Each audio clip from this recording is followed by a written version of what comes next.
Baiklah Bapak Ibu dan hadirin yang terhormat, Government Social Media Summit adalah acara yang didesain sebagai solusi dengan tujuan untuk terus meningkatkan kinerja komunikasi publik pemerintah melalui media sosial dan menghasilkan referensi standar dalam pengelolaan media sosial pemerintah, baik kementerian, lembaga, dan pemerintah daerah.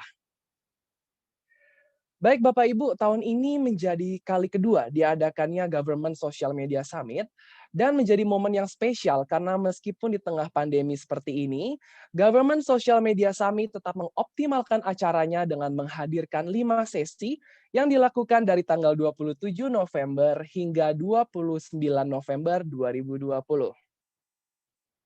Baiklah, tanpa mengulur waktu lebih lama, kita akan memulai sesi yang kelima ini, sesi kelima dari Government Social Media Summit 2020 dengan judul Inklusivitas Publikasi Program Pemerintah. Dan kita sudah ditemani oleh dua orang pembicara, mohon maaf, maksud saya dua instansi, dan juga beberapa orang pembicara yang akan menemani kita di siang hari ini. Yang pertama, saya akan menyapa terlebih dahulu Ibu Rahma Utami selaku founder dan accessibility consultant Suarais Indonesia. Halo, selamat siang Mbak Rahma. Halo, selamat siang. Gimana kabarnya Mbak Rahma? Alhamdulillah baik. Baik ya, sudah siap kita sharing-sharing di siang hari ini ya? Siap dong, udah disiapin nih. Mantap. Oke, dan saya juga akan menyapa teman-teman dari komunitas sahabat difabel. Saya akan menyapa ada Ana Oktavia, lalu ada Bapak Adi Gunawan, didampingi oleh Pak Dodi Susetiadi, dan ada Dr. Andes B. Noviana, selaku founder dan inisiator komunitas sahabat difabel, dan juga didampingi oleh Bang Edo. Halo, selamat siang semuanya. Selamat siang semuanya. Wah, Selamat siang. Selamat siang. Oke, saya harap kita semua semangat ya untuk sharing di siang ini ya. Siap, pasti. Semangat. Oke, mantap. Oke, baiklah. Untuk rekan-rekan yang hadir, sesi kelima kali ini sangat spesial sekali karena kita akan bersama-sama membahas lebih dalam mengenai inklusivitas publikasi program-program pemerintah. Karena kita pasti tahu bahwa setiap program pemerintah itu wajib adanya untuk dipahami oleh segenap masyarakat Indonesia, terlepas dari background-nya ataupun status ekonomi, sosial, atau apapun itu, dan juga background kondisinya, termasuk sesuai dengan saat ini menjadi topik perbincangan kita. Nah, tanpa lebih lama lagi, kita akan bersama-sama langsung saja berbincang-bincang dengan Mbak Rahma. Oke, Mbak Rahma. Saya senang sekali melihat senyum Mbak Rahma, luar biasa merekah-rekah ya di siang ini ya. Oke, Mbak Rahma, saya baru dengar nih tentang Suarais ya. Boleh nggak sih diceritakan lagi lebih dalam sebenarnya apa sih Suarais itu dan latar belakangnya itu bagaimana dan kenapa namanya Suarais? Apakah itu seperti suara gitu ya? Boleh dijelaskan lagi Mbak Rahma? Oke, tebakan Mas Widan hampir tepat. Jadi Suarais sendiri merupakan akronim dari suara dan rise. Jadi bukan rise nasi ya, ini rise naik. Jadi sebetulnya inspirasinya adalah karena Suarais ini memang fokus ke isu disabilitas khususnya untuk teman-teman netra. Jadi yang baik itu tunanetra, low vision ataupun yang kekurangan penglihatan lainnya.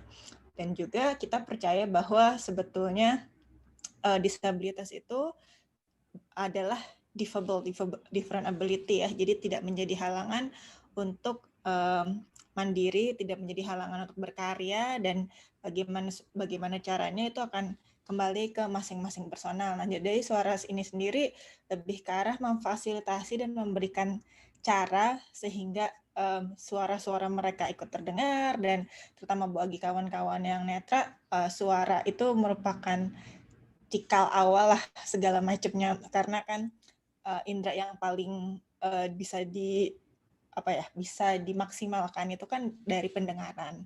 Nah, dari fokusnya kami sendiri sebetulnya kami fokus ke inklusi digital dengan dua cara. Yang pertama adalah tentang advokasi aksesibilitas digital.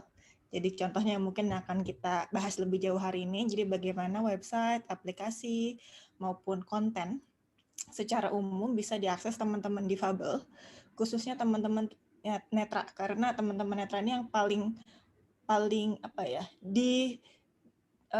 hampir dilupakan ketika kita memberikan informasi. Nah, lalu yang kedua adalah tentang inklusi dalam sektor pekerjaan. Jadi bidang pekerjaan di bidang digital khususnya apa yang tepat untuk teman-teman netra. Jadi dalam hal ini kami baru fokus ke satu pekerjaan, yaitu mengadakan pelatihan digital content writing. Karena teman-teman netra bisa banget kerja dari rumah, apalagi kayak saat pandemi sekarang gitu kan, dan mengurangi concern dari mobilitas karena mungkin belum semua daerah aksesibilitas infrastrukturnya baik. Jadi bagaimana tetap bisa berkarya, tetap bisa berdaya walaupun dari rumah. Kurang lebih segitu.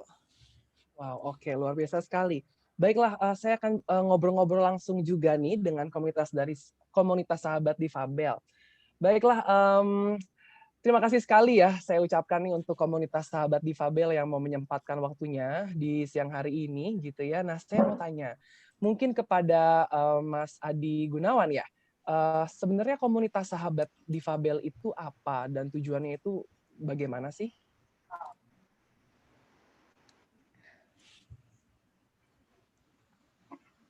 Ya, mungkin boleh di-unmute terlebih dahulu untuk audionya. Oke. Iya. Ya.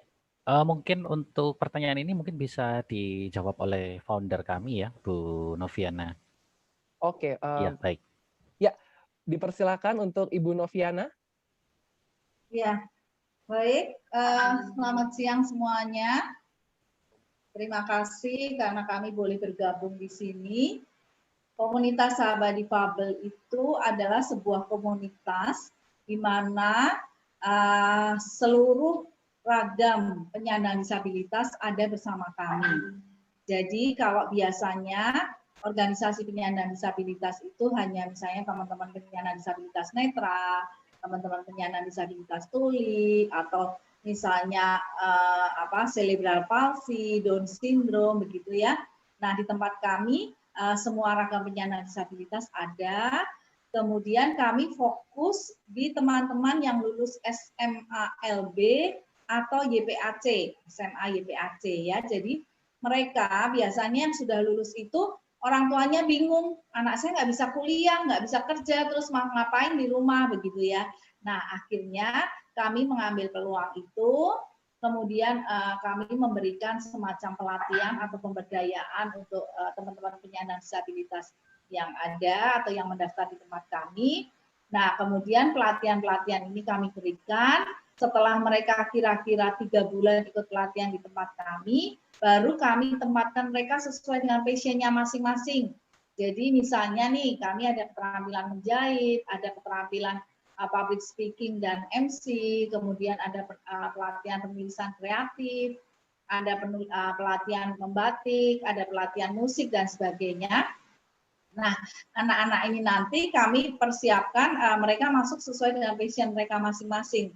Nah, selama itu kemudian kami dampingi, kami berikan pembekalan. Setelah kami berikan pembekalan dan mereka siap untuk ditempatkan di dunia kerja, kami persiapkan mereka masuk ke dunia kerja yang inklusif. Begitu kira-kira Mas gambarannya. Oke, baik. Terima kasih Bu Novi. Nanti kita akan ngobrol-ngobrol lagi lebih jauh. Nah, sebelumnya saya akan kembali lagi nih ke Mbak Rahma. Mbak Rahma, kalau boleh tahu sebenarnya Suarais ini sudah bekerja sama dengan siapa saja sih? Oke, kalau Suarais sendiri pertama kali kami bekerja sama satu yayasan juga namanya Mitra Netra di Jakarta. Jadi kami awalnya fokus ke pelatihan tadi tuh, pelatihan digital content writing buat teman-teman tunanetra dulu. Karena kita pelatihannya kurang lebih sekitar 6 bulan, 4 bulan latihan hard skill-nya, lalu 2 bulan sisanya adalah pelatihan untuk building portfolio-nya, untuk tulisan konten sosial media dan kawan-kawan. Nah, untuk hal itu kami membutuhkan rekan-rekan tunanetra yang sudah bisa lancar mengetik dengan komputer.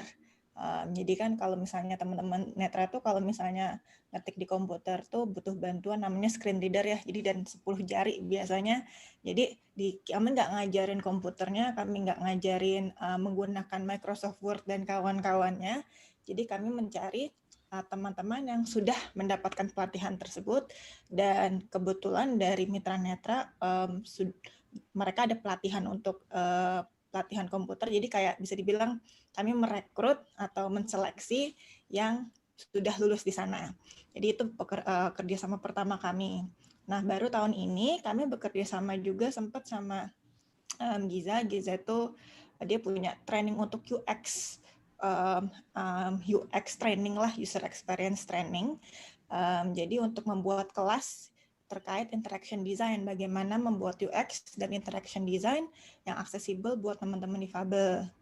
Nah, sepanjang itu juga kami coba gali-gali lagi kerjasama dan partnership tuh sama komunitas HR, Human Resource. Jadi bagaimana kita bisa memperkenalkan teman-teman tunanetra nih yang sudah kita latih, yang sudah capable untuk bekerja sebetulnya di perusahaan dan mengenalkan skillnya ke para HR. Nah, ini kita coba kerjasama sama di JHR, komunitasnya. Lalu kita juga sedang ada kerjasama sama di network. Dan yang paling penting sebetulnya selain kerjasama itu juga kami mencoba membuat satu komunitas khusus untuk teman-teman yang memiliki latar belakang teknologi. Jadi kayak developer, kayak desainer, UX, dan kawan-kawan untuk mewadahi teman-teman yang tertarik untuk bagaimana membuat website, apps itu ramah difabel.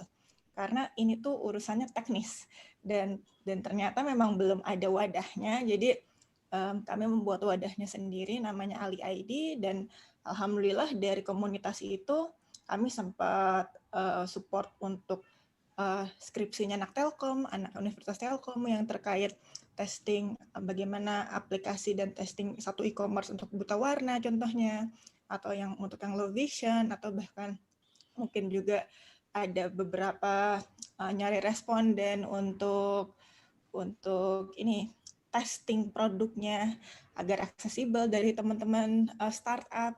Jadi di sini alhamdulillah cukup banyak sih yang kita coba libatkan. Oke, luar biasa sekali ya, sudah banyak pihak-pihak yang dilakukan kerjasama seperti itu. Nah, baiklah kita akan kembali dulu ke komunitas sahabat difabel. Bu Novi, mungkin saya ingin meminta lagi pendapat begitu ya, menurut Bu Novi atau mungkin dari rekan-rekan komunitas sahabat difabel.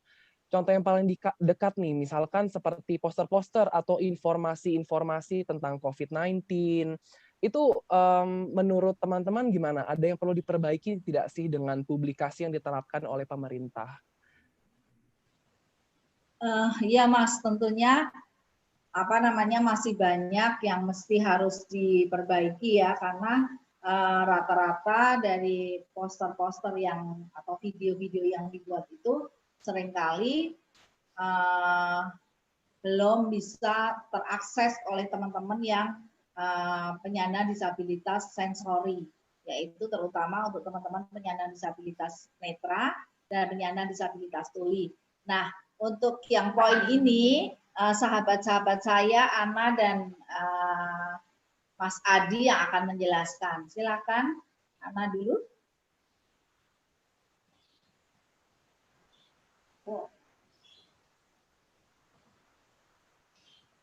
Untuk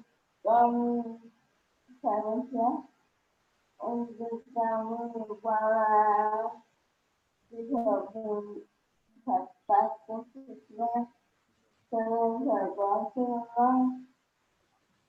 ada beberapa khusus untuk disabilitas, ada beberapa yang memang tidak dalam hal ini kami sangat terbantu dengan adanya beberapa aplikasi aksesibilitas yang ada di perangkat fisik.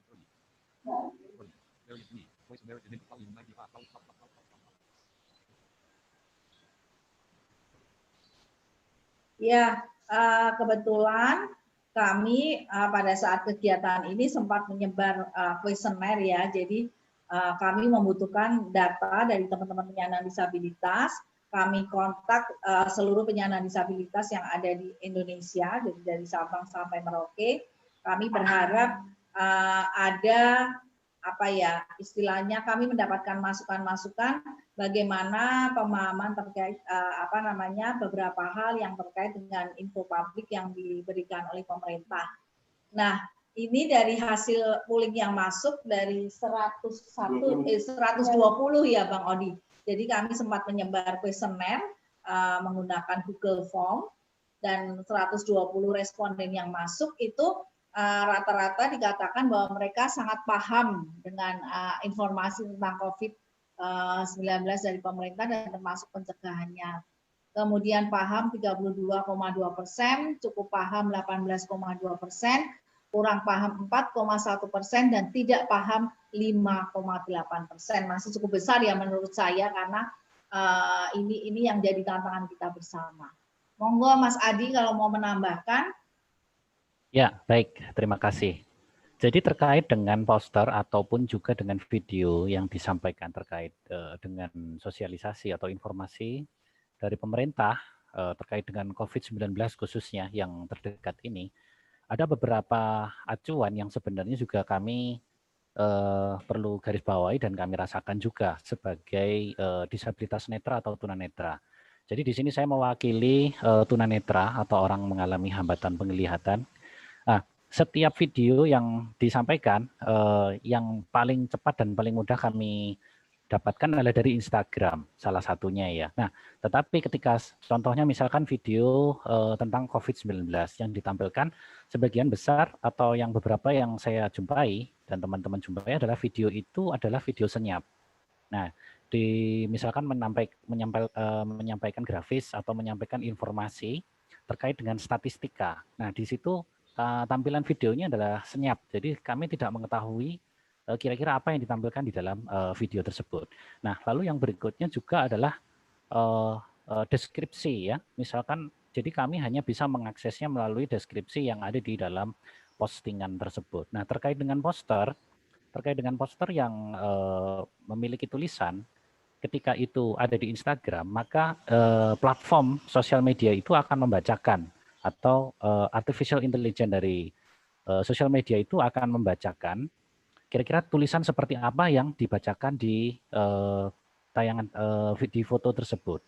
Namun yang menjadi masalah ketika foto itu dikombin dengan mungkin gambar atau simbol-simbol yang mungkin menyulitkan bagi AI itu, sehingga dia hanya mengatakan gambar hanya berisi teks saja. Jadi teksnya tidak bisa dibaca. Jadi di situ hanya menampilkan informasi yang sifatnya seperti itu, gambar berisi teks. Nah, seperti itu. Jadi itu istilahnya informasi-informasi yang kami dapatkan. Nah, terakhir juga misalkan di salah satu postingan dari informasi tentang COVID-19, di situ ada foto yang menerangkan tentang himbauan untuk menggunakan perlengkapan seperti masker, jaket, lalu misalkan jika kita berbelanja kita perlu membawa tas sendiri, lalu juga alat bantu untuk membuka pintu. Nah, di dalam foto tersebut itu diterangkan beberapa teks di dalamnya. Nah, nanti akan kita jelaskan lebih lanjut tentang alter text ya, atau alternatif teks, bagaimana kita bisa menambahkan deskripsi sebuah foto di dalamnya. Nah, seringkali kita hanya dapat mengetahui foto saja. Nah, jadi di situ kita bisa menambahkan alternatif teks di dalamnya. Nah, tentu yang paling penting adalah kami bisa mengetahui informasi itu di dalam deskripsinya. Nah, seringkali deskripsi yang disampaikan itu tidak dapat melengkapi informasi yang ada di foto. Misalkan di foto itu ada gambar-gambar angka ya, gambar-gambar yang menyajikan angka-angka. Nah, di situ kami tidak mendapatkan informasi itu di deskripsinya, di tulisan yang ada di bawah foto tersebut. Sehingga tentu bagi orang-orang yang bisa melihat, mereka dapat langsung melihat statistika atau melihat diagram atau melihat tabel yang ada di foto tersebut. Nah, kadang-kala kami yang mengalami hambatan penglihatan, kami tidak dapat mengetahui nih, misalkan, wah ini jumlah COVID-19 sudah meningkat nih, grafiknya berapa persen, jumlahnya angkanya sekian. Nah, kami tidak bisa mengetahui jika tidak ada informasi dalam bentuk teks. Nah, mungkin nanti di sesi berikutnya mungkin alter text akan juga disampaikan secara detail seperti itu. Oke, terima kasih penjelasannya. Ya, tadi kita juga sudah melihat berarti adanya hal-hal yang mungkin sebenarnya perlu ditingkatkan ya untuk lebih bisa memfasilitasi terutama rekan-rekan sahabat difabel atau yang memiliki disabilitas lainnya. Nah, mungkin tadi kita juga sudah ngobrol-ngobrol sedikit. Kira-kira program pemerintah itu kan pastinya butuh untuk mudah diakses oleh siapapun seperti itu ya. Nah, sebaiknya publikasinya lewat kanal apa saja ya, dan bagaimana bentuk publikasi yang bisa dinikmati oleh seluruh lapisan masyarakat, khususnya juga rekan-rekan difabel gitu. Boleh diberikan contohnya mungkin kira-kira seperti apa? Ini ke siapa nih? Ya, Bang Adi, silakan. Baiklah, terima kasih atas kesempatan yang diberikan. Kemarin kami melakukan survei, tadi sudah disampaikan sama Bunda Novi, boleh untuk masuk slide-nya. Terkait kanal-kanal apa yang bisa kita anjurkan untuk pada pemerintah, kami sudah mendapatkan banyak masukan dari beberapa teman-teman disabilitas terkait akun sosmed atau website dan juga kanal YouTube yang sangat aksesibel untuk teman-teman penyandang disabilitas. Oke, boleh next. Ini survei yang dilakukan kemarin. Ini usia responden kita, boleh next. Dari latar belakang pendidikan yang next. Ini ragam disabilitas yang kemarin kita lakukan survei, ya. Ini kita mengacu pada Undang-Undang Nomor 8 Tahun 2016 tentang penyandang disabilitas. Itu ada disabilitas fisik, disabilitas sensorik, disabilitas intelektual, disabilitas mental perkembangan, dan juga disabilitas ganda. Tapi ada satu disabilitas yang belum terwakilkan dalam survei ini, yaitu disabilitas mental psikososial. Boleh next lagi. Oke, ini keaktifan teman-teman dalam organisasi komunitas, boleh next. Nah, setelah melakukan survei, ternyata 60,1% ini sangat aktif dalam menggunakan media sosial. Artinya hampir setiap hari, teman-teman penyandang disabilitas ini selalu mengakses sosial media. Kemudian yang aktif, ya paling tidak dalam seminggu, akses 32,2%. Yang jarang itu 6,7%, ya sekali aja lah dalam sebulan. Oke, kemudian boleh lanjut lagi. Nah, pilihan sosial media yang digunakan adalah Facebook dan Instagram, serta YouTube. Terus platform lain yang sering digunakan adalah chat, WhatsApp, dan juga TikTok. Mungkin karena sekarang lagi trennya TikTok ya. Jadi banyak nih teman-teman yang mengakses lewat TikTok juga. Kemudian boleh lanjut lagi.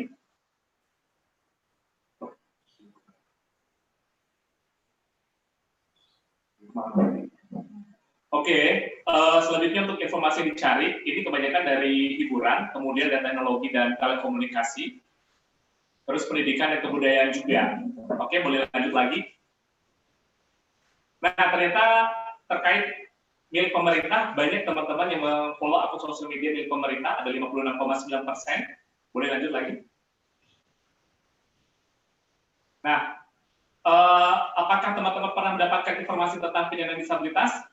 78,6% menjawab pernah mendapatkan informasi tentang penyandang disabilitas di akun sosial media milik pemerintah. Boleh lanjut lagi. Nah, ini beberapa akun sosial media yang di-follow sama teman-teman penyandang disabilitas. Lanjut. Nah, informasi apa aja sih yang didapatkan teman-teman? Di antaranya seperti lowongan pekerjaan, webinar, terus fasilitas layanan umum, terus pelatihan keterampilan juga. Lanjut lagi. Lalu kendala apa yang dialami teman-teman ketika mengakses sosial media? Yang pertama itu biasanya jaringan internet. Lalu kemudian tidak merespon komentar atau inbox atau direct message, terus tidak ada juru bahasa isyarat dan caption text atau subtitle yang dilakukan di beberapa video. Lalu akun sosial media itu punya nama yang hampir sama, jadi teman-teman bingung nama akunnya mana nih yang valid atau nggak valid. Lalu ada beberapa gadget yang belum aksesibel bagi teman-teman netra, dan yang terakhir informasi tentang disabilitas masih minim. Itu kendalanya dalam sosial media. Boleh lanjut lagi? Oke, lanjut. Alasan tidak mau follow-nya kebanyakan rata-rata tidak tertarik sih dengan urusan politik dan pemerintah. Boleh lanjut ke Slide berikutnya. Nah, ini website pemerintah. Ternyata pernah itu cuma 48,3% yang mengakses. Boleh lanjut lagi? Nah, apakah teman-teman pernah mendapatkan informasi tentang penyandang disabilitas? Ternyata pernah, 71,6%. Boleh lanjut? Nah, informasi yang didapatkan kebanyakan tentang lowongan pekerjaan, program pelatihan dan kompetisi, TIK, lalu tentang bantuan sosial, terus tentang undang-undang tentang penyandang disabilitas. Lanjut lagi. Nah, kendala dalam mengakses website, ya, itu sulit menemukan informasi yang dicari, sulit bernavigasi. Terus pencarian informasi dan dokumennya bercampur dengan non-disabilitas. Lalu seringkali informasi yang tersedia telah diperbaharui atau diupdate. Itu boleh lanjut lagi. Alasan kenapa tidak mengklik website pemerintah, tidak tertarik dengan website pemerintah, lalu kurang aksesibel dan kadang lambat, dan tidak mengetahui apa saja website milik pemerintah. Boleh lanjut lagi. Nah, apakah ada kanal khusus di daerah teman-teman? Ternyata sebanyak 38% itu menjawab ada. Masih sangat minim sekali. Lanjut. Nah, beberapa kemarin responden kita memberikan contoh akun sosmed yang aksesibel. Itu diantaranya ada akun Instagram @disable.id. Lanjut. Kemudian untuk website yang aksesibel, ini kalau misalnya dilihat, ini adalah website dengan tampilan-tampilan yang sederhana, tidak terlalu banyak icon dan gambar-gambar. Ini punya Mas Adi Gunawan Institute. Lanjut. Lalu ini ada website ekspedisi-difabel.wordpress.com. Ini teman-teman di Sulawesi Selatan. Ada pergerakan difabel Indonesia untuk kesetaraan. Lanjut. Kemudian ini ada website solider.id juga. Ini sangat aksesibel. Lanjut. Nah, untuk kanal YouTube yang aksesibel, ini ada channel Kami Bijak. Boleh dilanjutkan slide berikutnya. Slide berikutnya lagi.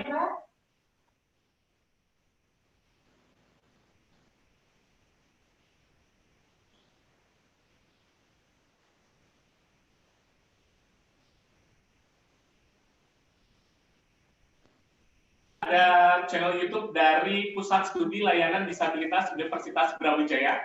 Ini juga channel YouTube-nya aksesibel. Lanjut. Lanjut lagi.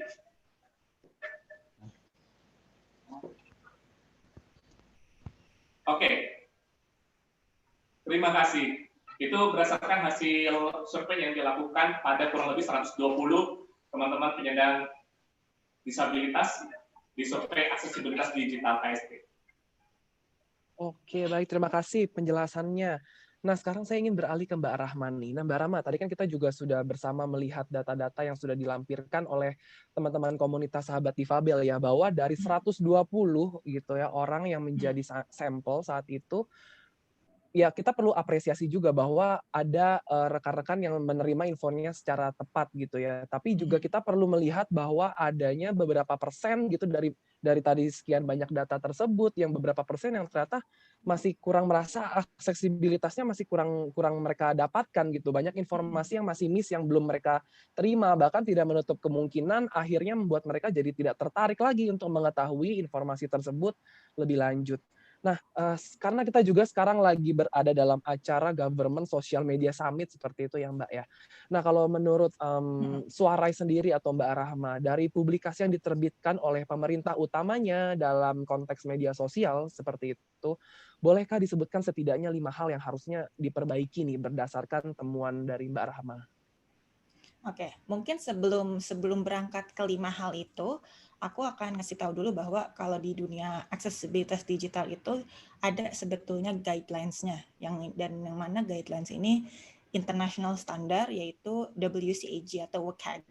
Nah, WCAG ini bisa di-search, jadi ada banyak banget set of guidelines, baik itu dari sisi tulisan, dari sisi gambar, dari sisi website, dan lain sebagainya. Dan untuk itu, ada 4 prinsip utama dari WCAG, yaitu POWER istilahnya. Jadi singkatan dari P itu perceivable, artinya sebuah informasi itu bisa diterima atau diindra oleh oleh penerimanya, oleh yang membacanya. Nah, ini akan tergantung. Kalau teman-teman tuli, mereka menerima informasi dengan bahasa isyarat, atau misalnya atau dengan gambar, atau dengan caption, atau dengan teks. Lalu misalnya teman-teman netra menerimanya dengan suara, dengan teks, tapi tidak dengan visual. Jadi konsep dari perceivability-nya itu harus dipahami. Lalu yang kedua, O, operable. Jadi suatu informasi itu bisa dioperasikan atau diinteraksikan. Misalnya kalau tombol bisa diklik, terus kalau misalnya ada kolom yang harus diisi, bisa diinput. Terus yang ketiga itu ada U, dari O ya. U, understandable, jadi informasi itu bisa dipahami, dimengerti. Dan yang terakhir R itu robust. Robust ini kaitannya adalah nanti sama assistive teknologi yang digunakan teman-teman difabel, bahwasanya informasi, konten, ataupun tadi website itu harus aksesibel. Nah, mungkin tadi untuk menambahkan juga karena sudah sempat dibahas di survei sebelumnya, ada teknis-teknis tersendiri ketika kita membuat contohnya website itu aksesibel. Makanya ada teman-teman yang ngerasa navigasinya nggak enak segala macam. Dan memang ada teknis-teknis tambahan yang sifatnya coding yang membuat suatu website itu lebih ramah difabel dibandingkan yang enggak. Dan kayak Solidaire, kayak Debian itu banyak yang menggunakan base-nya WordPress. WordPress itu sudah punya tambahan-tambahan tersebut yang membuat website-nya lebih mudah diakses. Nah, kalau terkait ini juga sayangnya banyak banget developer di Indonesia atau pengembang website di Indonesia dan pengembang aplikasi yang belum ngeh nih sama teknik-teknik seperti itu. Nah, itu dari sisi website. Nah, tapi juga ada kalau tadi pengguna Instagram tuh banyak, pengguna Facebook tuh banyak. Nah, Facebook, Instagram, Twitter, dan sosial media itu sebetulnya sudah punya fitur-fitur asistif teknologi yang membuat informasi di dalam platform tersebut lebih ramah buat teman-teman difabel. Nah, sayangnya belum dimaksimalkan nih. Jadi yang bisa dimaksimalkan, boleh ke next slide. Nah, sebetulnya yang bisa dimaksimalkan itu bisa start di 5 hal. Yaitu, kita tunggu slide-nya. Oke. 5 hal, yaitu yang pertama adalah komponennya itu informasi, struktur informasi, bagaimana cara menyajikan informasinya.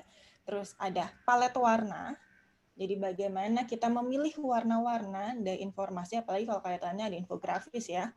Terus ada juga kontras warna, lalu ada pemilihan huruf, dan yang terakhir itu alt text. Ini masing-masing nanti bisa aku jelasin, tapi pada dasarnya ini kaitannya bukan hanya untuk satu jenis atau satu kategori disabilitas saja.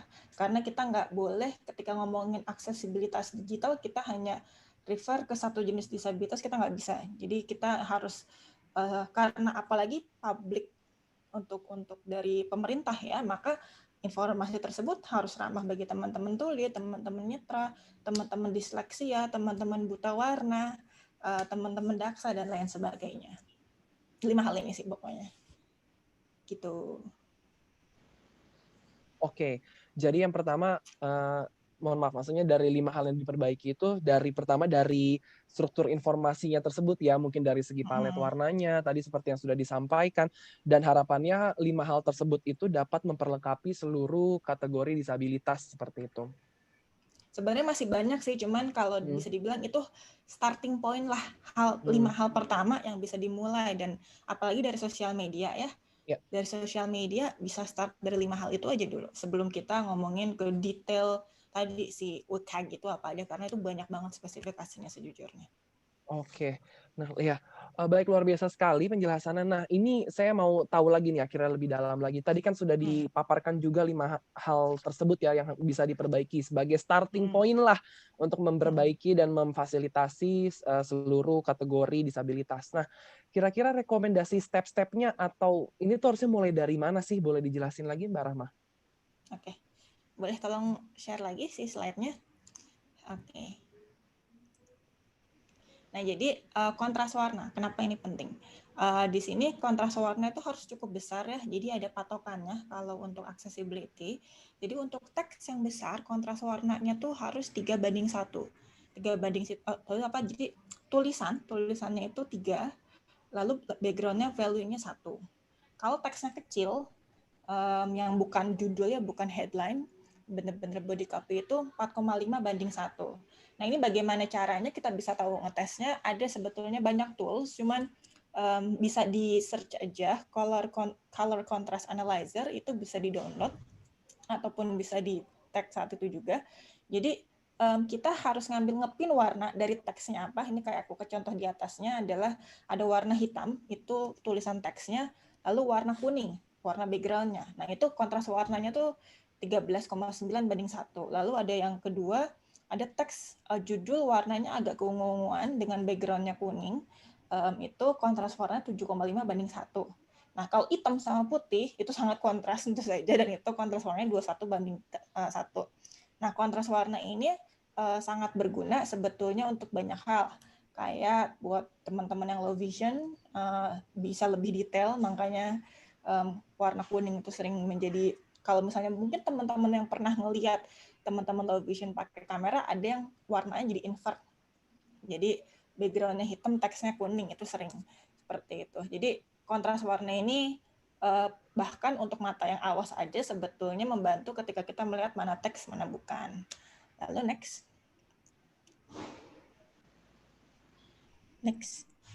Yang kedua adalah pemilihan palet warna. Ini efeknya tuh sangat terasa terutama untuk teman-teman yang buta warna. Jadi palet warna ini juga penting ketika kita ngomongin infografis. Karena infografis kan banyak data ya, udah gitu banyak mungkin terutama kayak diagram lingkaran, diagram donat yang ada pilihan-pilihan warnanya seperti apa.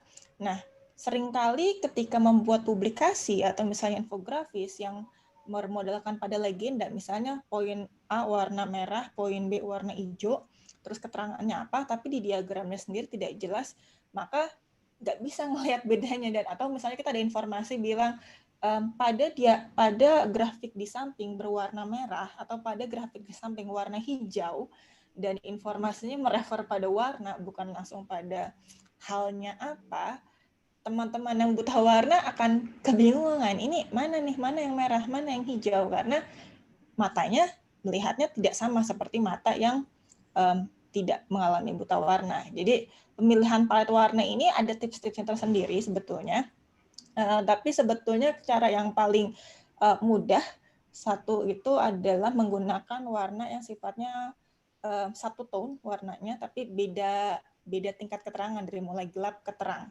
Itu salah satu contoh cepatnya, atau juga menggunakan pattern. Tapi kalau kombinasi lebih dari satu warna, itu bisa dicari, ada banyak banget sih kombinasinya yang bisa dipakai untuk diagram.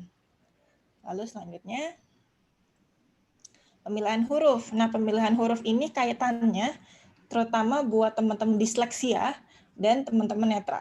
Jadi kalau disleksia ini mungkin bagi yang belum tahu adalah hurufnya itu loncat-loncat. Dan N bisa dibalik jadi U, A bisa dibalik. Jadi huruf-hurufnya tuh terbolak-balik. Jadi bacanya tidak terlalu jelas. Jadi mereka benar-benar harus cukup fokus dan akan loncat-loncat. Nah, sebetulnya teman-teman disleksia itu sangat terbantu sama icon, dan juga terkadang beberapa menggunakan screen reader. Tapi yang paling penting ada beberapa jenis tipografi atau huruf yang ramah sama teman-teman disleksia, seperti Arial, Helvetica, dan sebetulnya ya Comic Sans yang mungkin kata teman-teman desainer, aduh gimana banget kalau dipergunakan dengan tepat dan desain yang tepat, itu mereka cukup ramah teman-teman disleksia. Dan pemilihan huruf ini juga kaitannya sama keterbacaan. Jadi keterbacaannya benar-benar yang urutan besar dan kecil, jangan terlalu rapat, jangan terlalu renggang juga. Nah, kalau misalnya nulis kapital nih, mungkin kalau misalnya di Instagram atau di sosial media kita nggak bisa mengontrol, tapi kayak di dokumen, terus di website, jangan pernah menulis kapital dengan caps lock, tapi gunakan kapital dengan formatting. Jadi misalnya kalau di Word, Microsoft Word mungkin ada di situ kan ada capitalization, pilihan format seperti itu. Kalau dibikin website juga ada capitalization-nya via CSS.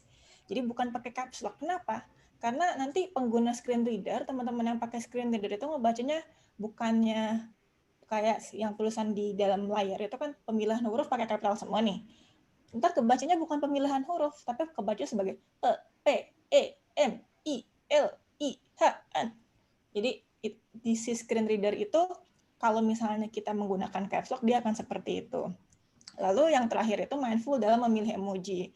Karena ini juga kaitannya mungkin ketika kita milih emoji emoji itu sebetulnya sudah ada alt text-nya di dalamnya. Jadi mungkin kalau bagi mata yang awas gitu kan, wah pas nih pakai ini. Tapi ternyata kalau dijadiin screen reader, konteksnya malah jadi salah. Jadi mungkin sekali-kali boleh juga dicek masing-masing emoji itu hidden text-nya apa. Nah, Facebook tuh udah ada banget tuh kalau sambil mau didengerin nanti. Next, Mas. Nah, yang keempat itu cara menyajikan informasi. Tadi sempat dibahas sama Pak Adi. Nah, cara menyajikan informasi itu khususnya adalah jangan mengandalkan foto atau poster sebagai medium informasi saja. Ini sering banget. Seringkali banyak banget pengumuman atau banyak banget informasi yang taruh poster terus captionnya, yuk dicek, yuk daftar, jangan lupa ya. Habis itu udah aja informasi, tapi nggak tahu informasinya itu apa kalau misalnya kita tidak melihat posternya. Jadi jangan mengandalkan informasi itu pada fotonya saja, pada posternya saja, tapi hal-hal penting yang terdapat di dalam informasi tersebut, dalam poster tersebut juga harus ditaruh di caption. Jadi benar-benar kayak oke, judulnya apa, daftarnya di mana, pembicaranya siapa, HTM-nya berapa, waktunya kapan, itu harus ditaruh di caption. Jangan sampai informasi itu hanya ada di posternya doang. Nah, bahkan kalau misalnya mau lebih baik lagi, mungkin ada poster secara utuh ya, tapi kadang-kadang kan misalnya beberapa acara itu tuh suka naruh profil pembicara. Nah, mungkin daripada satu poster utuh dan kita taruh alt text, nanti akan saya jelaskan juga soal alt text, mendingan itu dipecah jadi beberapa informasi. Misalkan kayak hari ini nih soal GSMS, pembicaranya dari Suarez dan dari komunitas sahabat difabel. Nah, terus yang pertama itu posternya, yang slide kedua atau gambar kedua itu profil salah satu narasumber, dan slide selanjutnya profil salah satu narasumber. Jadi fokus di tiap slide atau tiap image satu informasi. Kayak di Instagram kan ada karusel ya, ada multi image. Nah, jadi satu gambar tuh satu informasi. Kalau di Twitter jadi satu thread. Jadi maksimalkan format dan dari si social media itu dan satu informasi yang utuh. Next-nya, Mas. Lalu yang terakhir itu tambahkan alt text di sosial media. Kalau sosial media, sebenarnya alt text ini tuh terdapat di website iya, terdapat di sosial media juga iya. Jadi segala macam publikasi digital, bahkan di dalam file dari Microsoft Word presentation itu juga ada alt text-nya. Jadi alt text ini pada dasarnya adalah teks yang tidak terlihat oleh mata awas karena itu hidden ya, itu tersembunyi. Tapi nanti itu akan dibacakan oleh screen reader. Dan sebagai tambahan informasi, alt text ini juga kalau di website itu menambah nilai SEO atau Search Engine Optimization, dan kalau di Instagram itu menambah nilai discovery. Jadi untungnya banyak ya. Tapi yang penting bagi teman-teman yang pengguna screen reader adalah teks itu membuat gambarnya terbaca. Jadi misalnya kayak tadi informasi yang tersimpan pada gambar itu apa sih? Apakah dia foto, apakah itu ilustrasi, apakah infografis, apakah poster, itu tuh informasi-informasi penting itu kita harus taruh di alt text. Jadi teman-teman yang pengguna screen reader tidak ada informasi yang hilang atau konteks yang hilang dari satu postingan tersebut atau satu konten tersebut. Jadi nanti ketika mereka menggunakan screen reader, si screen reader mau itu yang di komputer, mau itu yang di HP, dia akan mengumumkan si gambar itu apa berdasarkan alt text yang sudah diisi. Gitu. Oke, Mbak Rahma, menarik sekali. Jadi memang banyak hal yang bisa dikembangkan ya, mungkin dari kontras warna, palet warna, pemilihan hurufnya, cara menyajikan informasi, dan juga mungkin penggunaan alt text di sosial media. Nah, kita bisa lagi mungkin membahas lebih dalam mengenai alt text, screen reader, ataupun mungkin fitur-fitur lainnya yang mungkin bisa dijelaskan lagi nih Mbak Rahma. Kira-kira gimana sih caranya untuk mengoptimalkan lagi nih konten informasi tersebut di digital tuh seperti apa? Oke. Boleh balik ke slide lagi? Jadi kalau misalnya cara ngoptimalin, kayak tadi untuk yang alt text di next slide, ini aku kasih satu contoh ya. Jadi kalau tadi teman-teman dari komunitas sahabat difabel sempat survei ke komunitas sahabat difabel yang ada 120 orang. Nah, waktu awal COVID ini aku surveinya kualitatif ya. Jadi aku tanya ke teman-teman tunanetra yang dari komunitas yang Suarez kenal. Jadi kita tanya, udah dapat informasi belum soal cara mencuci tangan dengan baik? Karena waktu awal-awal COVID itu kan krusial banget ya soal cuci tangan dengan baik ini. Nah, saat itu kita dapat belum ada Mbak cuci tangan yang baik. Terus ternyata pas kita cari-cari seperti yang tadi sudah disebutkan, cara-cara tersebut tuh kebanyakan video, kebanyakan infografis, dan tidak ada detail tentang bagaimana sih deskripsi mencuci tangan dengan baik, padahal hal itu penting banget. Jadi sebetulnya ada cara-cara atau kaidah-kaidah bagaimana kita menuliskan alt text dengan baik tergantung gambarnya itu apa. Nah, Suarez pernah bikin satu slide, jadi mungkin teman-teman di sini yang mau membaca guidelines-nya seperti apa, bisa nanti diklik aja atau diketik di bit.ly/konten bisa diakses, itu nanti akan langsung ke panduan yang udah Suarez bikin bagaimana cara contoh-contoh image-image gambar-gambar beserta alt text-nya. Nah, tapi untuk dalam kesempatan ini, jadi di layar itu ada gambar step 4 mencuci tangan dari infografis yang WHO sebetulnya. Nah, kalau di Instagram itu tuh kontennya gitu aja, gambar bersihkan punggung tangan. Mungkin bagi teman-teman yang ya bersihin punggung tangan kayak gitu udah kebayang lah. Tapi kan mencontohkan ke teman-teman netranya gimana, apalagi kalau misalnya waktu itu lockdown, nggak bisa ketemu-temu gimana. Jadi di situ kami coba membuat satu set deskripsi dan kami cek sama teman-teman di komunitas kami, ini sudah jelas belum? Step-stepnya ini kebayang nggak gimana? Jadi ini contohnya aja untuk yang silang-silang. Jadi kami mencoba mendeskripsikan gambar ini sebagai bersihkan kedua punggung tangan, yaitu letakkan salah satu tangan di atas tangan yang lain dengan telapak tangan menyentuh punggung tangan dan jari-jari tangan di atasnya saling menyela jari-jari tangan yang di bawahnya. Gosokkan lalu lakukan secara bergantian. Jadi ini sebisa mungkin kita cek ini udah kebayang belum ya? Ini udah kebayang belum ya? Jadi kita tektokan, udah kebayang belum? Udah, oh ini kurang jelas Mbak, ini kayak gitu. Jadi itu coba kita tanya-tanya apakah alt text ini sudah, deskripsi ini sudah cukup jelas atau belum. Lalu kita tambahkan ke alt text di Instagram yang jadinya seperti ini. Oke. Sebentar ya. Sebentar, ada contohnya ya. Oke. Photo 4 of 10, step 4. Bersihin kedua punggung tangan, yaitu letakkan salah one tangan di atas tangan yang lain, dengan telapak tangan menyentuh punggung tangan, dan yari-yari tangan di atas NYA saling menyela yari tangan yang di bawah. Gosokkan, lakukan secara bergantian, in list. Volume controls hidden. You scroll. Nah itu sebetulnya kalau digambar cuman begini aja sih. Jadi yang tadi contoh bagaimana Instagram membacakan konten alt text, tapi di captionnya nggak ada tulisannya tuh.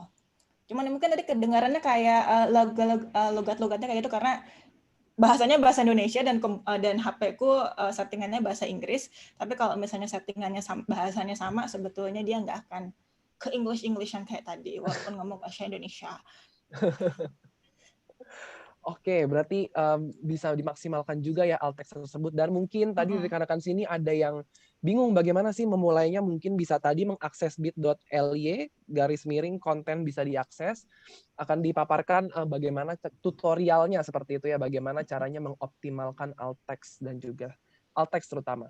Nah, oke, saya akan kembali ke komunitas sahabat difabel. Nah, tadi kan kalau kita sudah mendengar penjelasan dari Mbak Rama terkait dengan fitur-fitur di ponsel seperti tadi misalkan alt text, screen reader. Nah, kira-kira teman-teman dari komunitas sahabat difabel apakah sudah pernah menggunakannya dan apakah memang hal tersebut atau fitur-fitur tersebut memang terbukti memudahkan? Ya, baik. Secara khusus untuk alt text, saya secara pribadi dari disabilitas netra sangat merasakan ya manfaatnya. Jadi di mana alt text dan juga beberapa konsep-konsep dalam memberikan postingan yang aksesibel, termasuk juga mendeskripsikan informasi sedetail mungkin di caption, itu sangat membantu sekali. Nah, kami sudah menyiapkan video tutorial screen reader, di mana ini adalah manfaat dari alt text ya bagi teman-teman yang mengalami hambatan penglihatan seperti saya. Bisa tolong ditampilkan dari operator video tutorial screen reader yang sudah kita buat. Nah, di sini kita buat bagaimana screen reader itu yang bisa membaca alt text dan tidak, seperti itu. Oke. Ini videonya sudah bisa ditampilkan. Suaranya mungkin juga. Karena di situ screen reader akan bersuara. Jadi suara dari pembaca layar. Jadi screen reader ini adalah aplikasi pembaca layar yang akan menerjemahkan teks di dalam bentuk suara yang bisa kita dengar. Nah, kalau teman-teman tuli, itu tentu mereka tidak berbasis suara ya. Jadi mereka kalau bicara tentang aksesibilitas, mereka membutuhkan seperti running text atau teks yang berjalan ya, atau subtitle di sebuah video. Nah, jadi mereka agar bisa mengetahui. Nah, khusus untuk tunanetra memang yang kita butuhkan adalah informasi dalam bentuk suara ya. Seperti itu. Oke, dari operator apakah sudah bisa berjalan suaranya? Nampaknya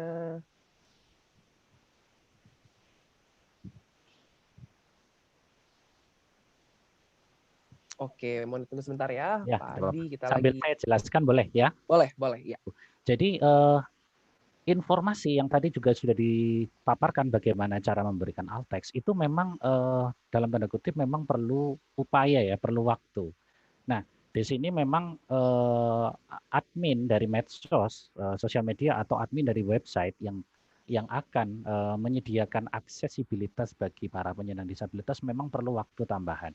Tetapi mengingat tentang perlunya atau pentingnya kaum disabilitas itu bisa mengakses, itu juga adalah bagian dari kebutuhan masyarakat untuk menerima informasi publik dari pemerintah. Nah, dari survei juga tadi yang juga sudah disampaikan bahwa memang sebagian besar kendala-kendala yang dihadapi oleh teman-teman disabilitas, khususnya disabilitas sensorik ya, yang menghadapi kesulitan terkait dengan keterbatasan informasi dan akses, selain juga disabilitas fisik dan juga teman-teman disleksia yang lainnya. Nah, tentu perlu dipahami bagaimana agar kaum disabilitas ini juga bisa mendapatkan akses.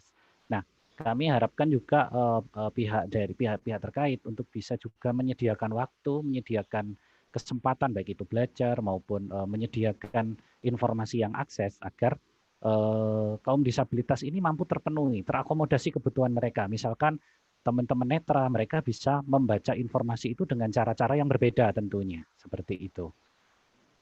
Dan juga bagaimana agar teman-teman disabilitas tuli, mereka juga tidak terlalu kesulitan dalam misalkan melihat ya atau membaca informasi yang ada, misalkan diperlukan subtitle, running text dan seterusnya. Misalkan juga teman-teman low vision yang tadi juga sudah diterangkan oleh Bu Rahma dari Suarez, juga perlu memang bagaimana bisa mengetahui informasi itu secara detail seperti itu.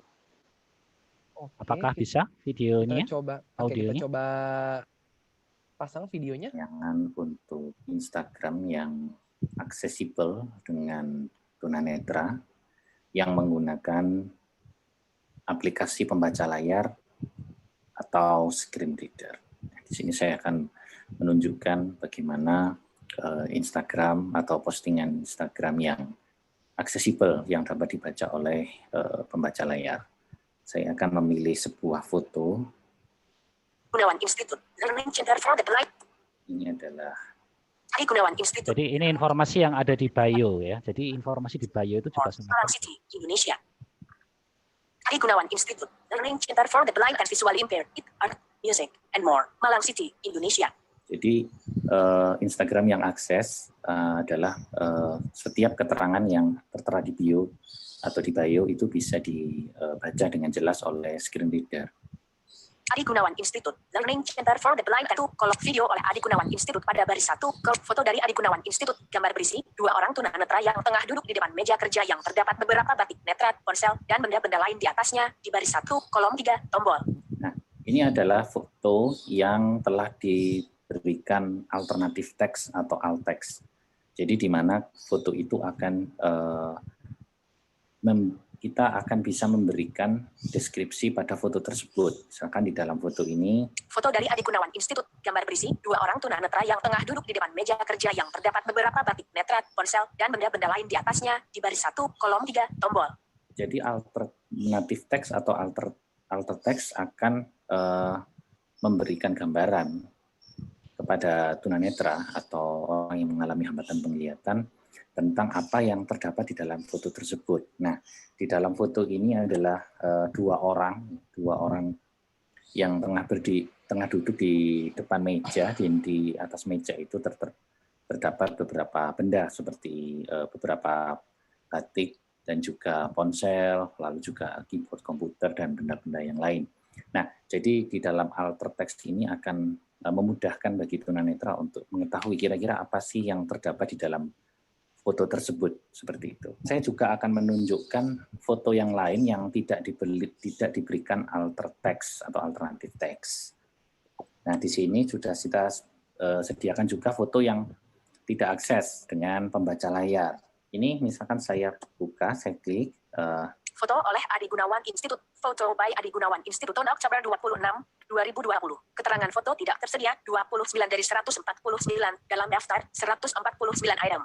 Nah, keterangan foto tidak tersedia. Jadi di dalam foto ini saya tidak tahu apa yang ada di dalam foto ini, seperti itu. Jadi ketika kami mendapatkan foto seperti ini, maka yang menjadi acuan kami adalah di deskripsinya, di captionnya. Nah, kita coba cari di teks. 2. Disukai oleh Adi Gunawan Institute, Noviana Dibiantari, Adi Gunawan Institute. Reposted from Batik Netra Official. Pengiriman 6 lembar batik netra ke CBS Holding, Menara Karya, Jakarta Selatan. Batik netra semakin digemari oleh para pelanggan baru. Kali ini yang membeli batik netra adalah para profesional yang bekerja di perkantoran dan perusahaan setingkat nasional dan internasional. Terima kasih telah membeli batik netra hasil karya tunanetra di Adi Gunawan Institute. Nantikan produksi batik netra selanjutnya. Ya, kira-kira seperti itu demonstrasi tentang alt text dan bagaimana kita bisa memberikan informasi di deskripsi yang ada. Jadi semua foto yang sudah diposting di media sosial itu masih bisa diedit ulang. Jadi misalkan bisa ditambahkan alt text-nya. Jadi walaupun foto-foto yang saat ini sudah disebarkan, sudah diposting, itu bisa diedit dan bisa ditambahkan alt text di dalamnya. Seperti itu. Baiklah, oke. Kita bersama-sama harapkan semoga nantinya alt text ini dapat dioptimalkan secara lebih baik ya, karena sangat membantu sekali, terbukti sekali dapat membantu. Oke, baiklah, saya masih mau ngobrol-ngobrol lagi dengan komunitas sahabat difabel nih. Kita kan tahu ya bahwa pandemi ini sangat luar biasa, namun di satu sisi membuat adanya pekerjaan yang dilakukan secara remote working atau dari jarak jauh seperti itu. Dan sebenarnya bisa dikatakan bahwa banyak pekerjaan yang mungkin akan dapat dilakukan oleh rekan-rekan difabel atau disabilitas bekerja seperti itu. Tapi kan kita juga perlu tidak bisa memungkiri bahwa pastinya tetap ada tantangan-tantangan tersendiri yang harus dilewati. Nah, kalau boleh tahu nih mungkin dari Bu Novi ya, kira-kira tantangannya di lapangan seperti apa sih? Dan teman-teman difabel itu tahu misalkan contoh ada CPNS jalur khusus untuk disabilitas seperti itu. Bagaimana caranya mereka mengakses informasi-informasi publik gitu, terutama mungkin yang di tempat-tempat terpencil mengenai ketenaga kerjaan atau informasi-informasi publik atau dari pemerintah lainnya. Ya, baik. Selama masa pandemi ini memang cukup membuat teman-teman penyandang disabilitas, ya mungkin tidak hanya teman-teman penyandang disabilitas, hampir semua sektor mengalami dampak dari adanya pandemi ini. Tetapi justru teman-teman penyandang disabilitas di sini di saat pandemi ini malah lebih banyak mendapatkan peluang ya, karena pemerintah sudah menyediakan beberapa program yang namanya jaringan pengaman ekonomi. Ya, jaringan pengaman ekonomi ini untuk Provinsi Jawa Tengah ya yang kami tahu karena kami bekerja samanya dengan pemerintah Provinsi Jawa Tengah. Jaringan pengaman ekonomi ini sungguh sangat membantu teman-teman penyandang disabilitas untuk mengakses beberapa ketenaga kerjaan di mana mereka banyak kehilangan kesempatan untuk mendapatkan peluang ekonomi. Ya, jadi dari Dinas Pemberdayaan Perempuan dan Perlindungan Anak bekerja sama dengan pemerintah Provinsi Jawa Tengah itu beberapa kali memberikan jaring pengaman ekonomi dalam bentuk pembuatan masker, kemudian pembuatan face shield dan sebagainya yang itu dikerjakan oleh seluruh teman-teman penyandang disabilitas, terutama mereka yang ada di daerah-daerah terpencil. Nah, ini tentunya sangat membantu mereka selama ini. Nah, kemudian kalau pertanyaan kemarin tentang jalur khusus CPNS, dari hasil survei bahwa 51% itu mengatakan mereka tahu bahwa ada jalur khusus untuk CPNS. Tetapi seringkali yang menjadi persoalan mereka adalah persyaratan-persyaratan yang harus dipenuhi oleh teman-teman penyandang disabilitas, sehingga teman-teman penyandang disabilitas menjadi takut, kemudian ragu-ragu, kemudian apakah mungkin bisa mengakses dan sebagainya. Itu yang seringkali menjadi kendala, terutama sekali di bidang tentang pendidikan. Ya. Karena kalau jalur khusus CPNS itu kan pendidikannya rata-rata harus SMA atau SMK minimal, kemudian S1 atau D3 seperti itu ya. Sementara kondisi real bahwa teman-teman penyandang disabilitas itu terutama yang di daerah-daerah terpencil itu rata-rata masih mereka belum lulus SMP atau tidak menyelesaikan SD dan sebagainya. Itu adalah persoalan-persoalan yang mereka hadapi. Kemudian juga kesempatan-kesempatan atau peluang yang mereka harapkan itu mereka tidak dapatkan. Jadi misalnya rata-rata CPNS itu kan misalnya kalau guru masih memungkinkan ya. Kemudian kalau yang untuk IT dan sebagainya itu memang masih sedikit sekali teman-teman penyandang disabilitas yang bisa mengakses informasi atau mengakses teknologi ini dengan sangat baik ya. Bahkan kadang-kadang yang sudah S1 saja juga mereka juga kesulitan untuk menguasai teknologi ini. Nah, ini yang menjadi persoalan-persoalan yang mesti kita benahi seperti sekarang ini. Bahkan kemarin setahun yang lalu kami bekerja sama dengan pemerintah Provinsi Jawa Tengah, kita mengakses 7 daerah zona merah kemiskinan di Provinsi Jawa Tengah. Dan apa yang terjadi ketika kami harus mengakses dengan menggunakan teknologi, rata-rata teman-teman penyandang disabilitas ini tidak bisa mengisi Google Form. Itu kan Google Form itu sederhana sekali ya. Kemudian juga rata-rata mereka tidak memiliki email atau belum pernah membuat email atau alasannya aku lupa password dan sebagainya. Nah, itu kendala-kendala yang kita alami di beberapa daerah zona kemiskinan. Kemudian bagaimana mereka mengakses informasi tersebut, rata-rata ya kadernya atau pendamping disabilitasnya yang harus datang ke tempat-tempat terpencil, kemudian menginformasikan dan sebagainya, karena mereka tidak semuanya memiliki HP Android, itu persoalannya seperti itu. Mungkin dari Ana atau Bang Odi atau Mas Adi akan menambahkan. Ya, untuk survei itu bisa kita pernah menyelesaikan beberapa teman-teman disabilitas mungkin bisa diperlihatkan setelah untuk mengikuti tes jalur khusus untuk CPNS disabilitas mungkin bisa kita lakukan bersama. Bisa tolong Surveinya, dan tolong. Bersama.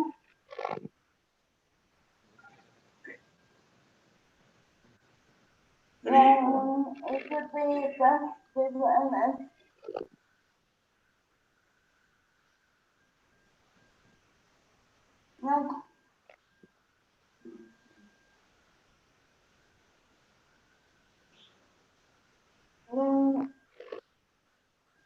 Dari awal, bisa diulangi dari awal? yang tentang CPNS. Dengan kita melihat bahwa teman-teman disabilitas ada yang belum mengetahui itu sebanyak 49% dan yang mengetahui 20%. Itu pun mereka kesulitan dalam mengakses informasi tersebut. Step berikutnya adalah yang mengikuti tes ada 13,2% yang mengikuti dan 86,8% yang tidak mengikuti. Demikian yang bisa saya sampaikan. Mungkin Bunda atau Mas Adi. Mas, mungkin Bang Odi yang ini, Oke. Bang Odi. Oh, yang ini terkait tentang PNS, terus kami kemarin melakukan survei juga terkait latar belakang pekerjaan, dan ada sekitar 5,9% teman-teman penyandang disabilitas ini yang sudah menjadi PNS atau ASN. Jadi paling tidak sudah ada keterwakilannya juga teman-teman penyandang disabilitas yang berprofesi sebagai PNS dan juga ASN. Seperti itu. Selanjutnya, mungkin Mas Adi Gunawan juga bisa cerita terkait tentang bagaimana tantangan ketika selama pandemi ini. Ya, baik. Nah, tentu tantangan selama pandemi ini sangat dirasakan sekali bagi disabilitas ya, dari semua ragam disabilitas. Mereka yang tadinya bisa bekerja atau kami yang tadinya bisa bekerja secara sosial ya, social networking, kami harus melakukan kegiatan yang seperti tadi juga ditanyakan bagaimana kita melakukan remote working atau bekerja jarak jauh. Nah, kami juga berjejaring dengan jaringan-jaringan yang lain ya. Terakhir kami mengadakan webinar yang diadakan oleh komunitas sahabat difabel bekerja sama dengan UNICEF dan Yayasan Setara, di mana kita bisa terhubung dari satu daerah ke daerah yang lainnya di seluruh Indonesia, termasuk kami yang ada di Jawa Timur dengan teman-teman komunitas sahabat difabel yang ada di Semarang. Nah, di situ kita juga bisa berkarya melalui kita bisa menyampaikan seminar, kita bisa narasumber, bahkan terakhir juga karya dari teman-teman dari KSD yang ada di Semarang, produksi-produksi yang ada di Rumah Difabel dan kami yang ada di Malang ini, kami juga bisa melakukan promosi secara daring seperti itu, seperti karya kami yang di Malang ini batik ya, kain batik dari teman-teman netra dan teman-teman di Semarang seperti masker ya, APD dan seterusnya, itu bisa dipromosikan secara daring seperti itu. Jadi memang kami sangat merasakan bagaimana kondisi sulit ini bisa menjadi peluang seperti itu. Nah, memang segala sesuatu yang dilakukan secara daring itu sebenarnya di satu sisi itu sangat menguntungkan bagi teman-teman disabilitas yang mereka mengalami hambatan dalam bergerak seperti itu. Nah, ini mungkin yang bisa digarisbawahi bagaimana nanti program-program pemerintah itu juga bisa memikirkan kondisi seperti ini, peluang-peluang baru yang bisa diciptakan, peluang-peluang baru yang dapat disinergikan sehingga masalah, sehingga kesulitan atau hambatan itu kita bisa ubah menjadi sebuah peluang yang bisa memberi nilai edukatif dan juga tentunya nilai ekonomis dan manfaat sosial lainnya, seperti itu.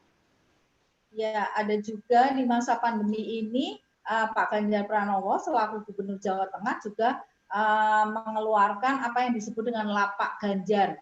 Jadi beliau punya terobosan bahwa setiap hari apa ya, hari Minggu itu ada tematik tersendiri. Misalnya hari Minggu pertama ini kuliner, Minggu kedua besok batik. Pokoknya temanya berubah-ubah.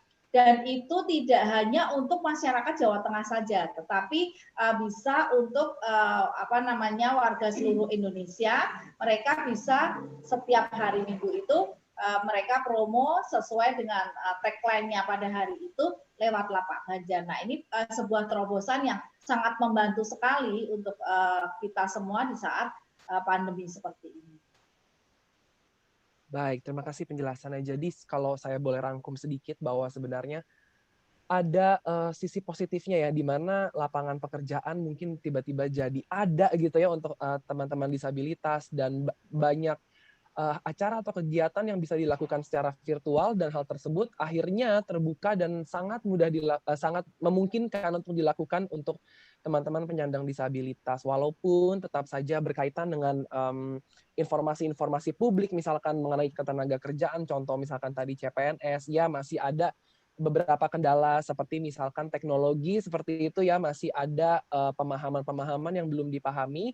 Namun ya di luar itu selalu ada dua perspektif yang terjadi, tapi kita patut mensyukuri bahwa teman-teman penyandang disabilitas masih bisa berkarya di tengah adanya pandemi seperti ini. Baik, saya akan kembali berbicara dengan Mbak Rahma. Nah, Mbak Rahma, kita kan juga tahu ya, tadi juga Mbak Rahma sudah sampaikan, juga dilengkapi oleh teman-teman dari komunitas sahabat disabel, maksud saya difabel, disampaikan bahwa banyak spektrum kategori-kategori disabilitas ini kan juga sangat besar dan sangat luas ya Mbak Rahma gitu. Jadi mungkin seperti ada pemilihan prioritas seperti itu, antara prioritas dan yang minoritas dulu, yang mana yang didahulukan, yang mana yang belum, ada audiens yang besar gitu ya, ada yang kecil juga seperti itu, dan ada akses-akses tertentu yang akhirnya seperti tadi saya ungkapkan didahulukan dan yang dinantikan seperti itu. Nah, kalau Mbak Rahma sendiri gimana nih melihat fenomena tersebut? Mungkin kalau misalnya kita ngomongin mayoritas minoritas juga nanti kan ada kaitannya sama alokasi budget dan yang lain-lain ya. Kalau menurut saya kurang tepat ketika kita mengaplikasikan konsep mayoritas dan minoritas, karena pada dasarnya pelayanan publik itu bagi semua orang tanpa kecuali gitu ya. Dan yang paling penting juga kayak tadi tuh contoh informasi terkait COVID aja. Kenapa itu bisa dibilang kan terutama teman-teman difabel itu dikategorikannya mungkin ada yang sebagai masyarakat rentan juga dan lebih susceptible ya, atau cukup berisiko juga kalau misalnya ada hal-hal yang sifatnya urgent. Makanya pelayanan publik, apalagi yang sifatnya kaitannya dengan hajat hidup orang banyak dan tadi isu-isu yang sangat-sangat sebetulnya life threatening, itu juga tentang kualitas hidup dan juga tentang kesehatan ya. Yang seperti itu tuh harusnya tidak layak ketika kita memisahkan antara mayoritas sama minoritas. Karena bayangin kalau teman-teman netra tidak tahu coba gimana cara cuci tangan yang benar. Terus apa yang boleh disentuh, apa yang tidak, dan segala macam sebagainya. Bayangin teman-teman netra yang bisa dibilang seringkali kalau kemana-mana harus menyentuh segala macam ya, terus nggak cuci tangan dan segala macamnya, itu sedang sangat berbahaya, sedang sangat beresiko loh.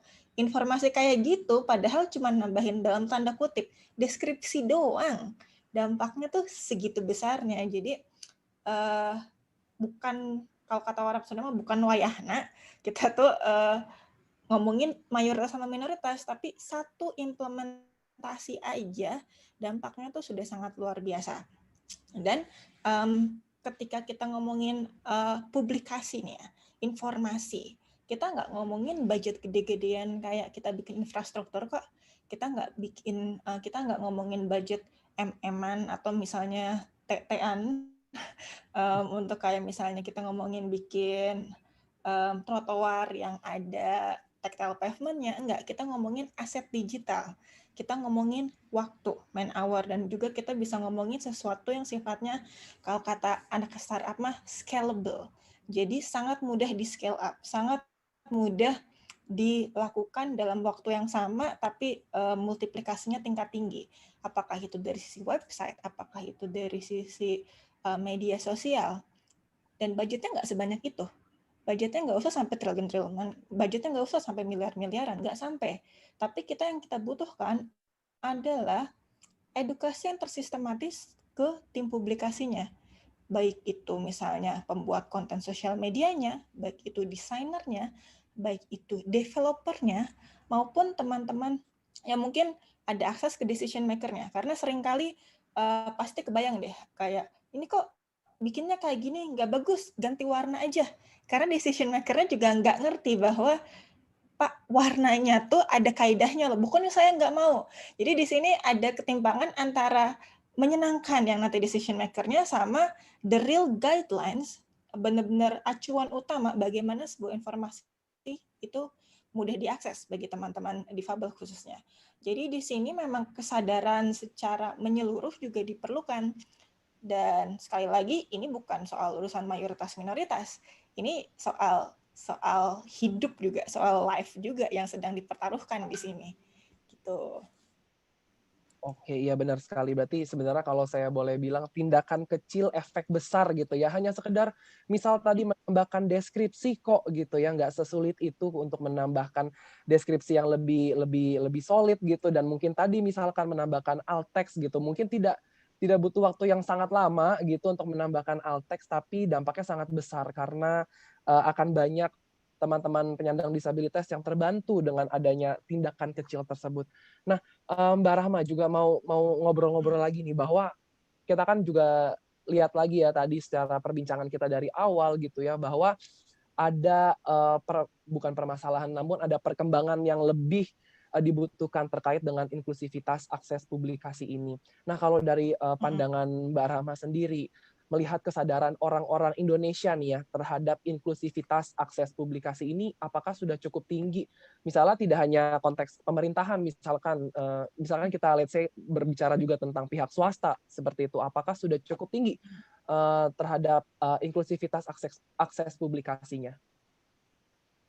Oke, kalau saat itu sebetulnya aku bisa dibilang sempat juga melakukan sedikit survei kecil-kecilan, tapi lebih ke arah, karena dulu saya background-nya agency, dan bisa dibilang digital agencies itu yang paling awal mengadopsi teknologi baru di sosial media.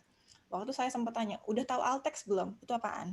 Jadi bahkan ketika dari sini platformnya sudah merilis fitur-fitur yang kaitannya untuk membuat platform tersebut lebih ramah buat teman-teman difabel, orang-orang aja nggak tahu fitur itu ada.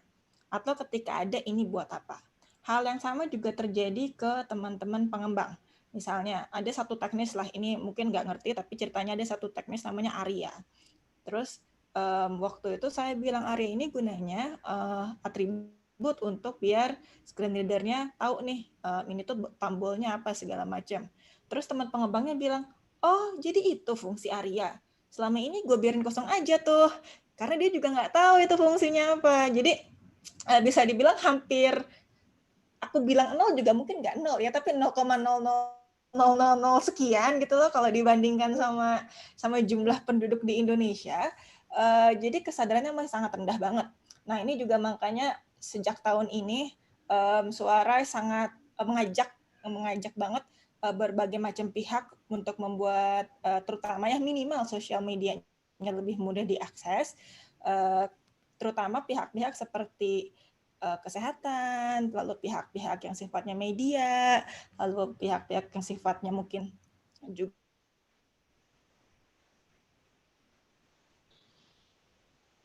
Halo, Mbak Rahma. Mbak Rahma? Oke, nampaknya ada sedikit kendala koneksi mungkin ya. Namun kalau saya boleh agak merangkum sedikit, bahwa nampaknya perlu ada literasi terhadap inklusivitas akses publikasi seperti itu, terutama kepada pihak-pihak tertentu yang yang sifatnya sangat krusial, misalkan tadi kalau disebutkan oleh Mbak Rama, misalkan seperti kesehatan, bidang-bidang kesehatan, hal tersebut nampaknya sangat menjadi salah satu concern utama seperti itu ya. Oke, Mbak Rama sudah kembali. Kembali. Oke, boleh dilanjutkan Mbak Rama Tadi sampai penjelasannya? mana? Nggak apa-apa ya. Tadi sampai mana? Kalau Terakhir tadi sebelum hilangnya di mana? tadi kalau dibilang nggak 0 banget tapi 0,000 sekian gitu. Udah setelah itu hilang. Iya, 0,00 sekian. Nah iya, jadi aku sempat nanya juga ada yang tahu soal Altex ini yang ke teman-teman agensi juga, dia bilang, oh katanya mereka tuh masukin kata-kata di situ tuh seenak jidat, dalam artian mereka kira itu karena kata Instagramnya itu juga meningkatkan nilai discovery, artinya kalau misalnya kita pakai yang discovery ya, kalau di Instagram yang ada search itu meningkatkan discovery-nya juga, tapi mereka jadi masukinnya kata-katanya seenak jidat dengan kayak kata-kata buat SEO loh, jadi keyword aja, topik-topik yang penting, jadi tidak berfungsi sebagai si deskripsi tadi. Jadi padahal ya kayak tadi lah, harusnya kayak perbankan, udah gitu kesehatan, udah gitu commerce dan lain-lain, itu harusnya sih mulai juga membuat mereka tuh bisa diakses, karena itu sangat membantu kan segala macamnya. Dan mungkin sebelum itu mungkin kata orang-orang, emangnya gimana sih nambahin Altex, itu nambahin apa lagi? Mungkin boleh di share slide-nya, aku mau kasih tahu bahwasanya semua sosial media itu sudah tersedia, cuman pada nggak tahu aja. Jadi mumpung dalam kesempatan ini, jadi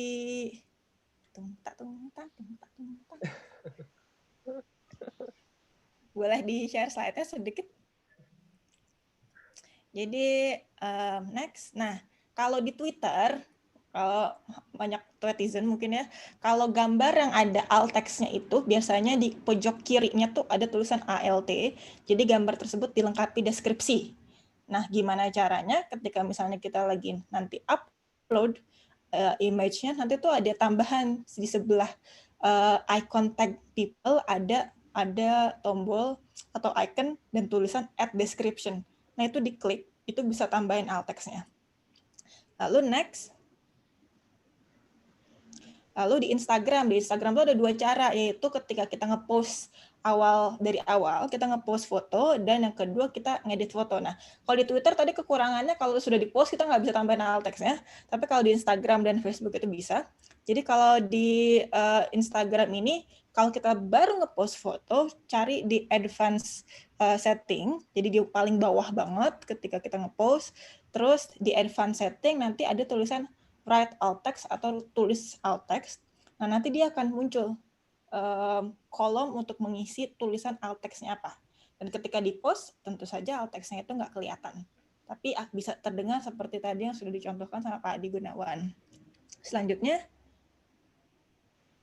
nah kalau ngedit foto, jadi jangan khawatir, gambar-gambar yang sudah di-post itu bisa banget diedit, itu tinggal pilih fotonya mana, pilih postingannya mana, terus pilih tombol setting yang ada 3 titik di kanan atasnya foto, itu diklik, terus pilih edit.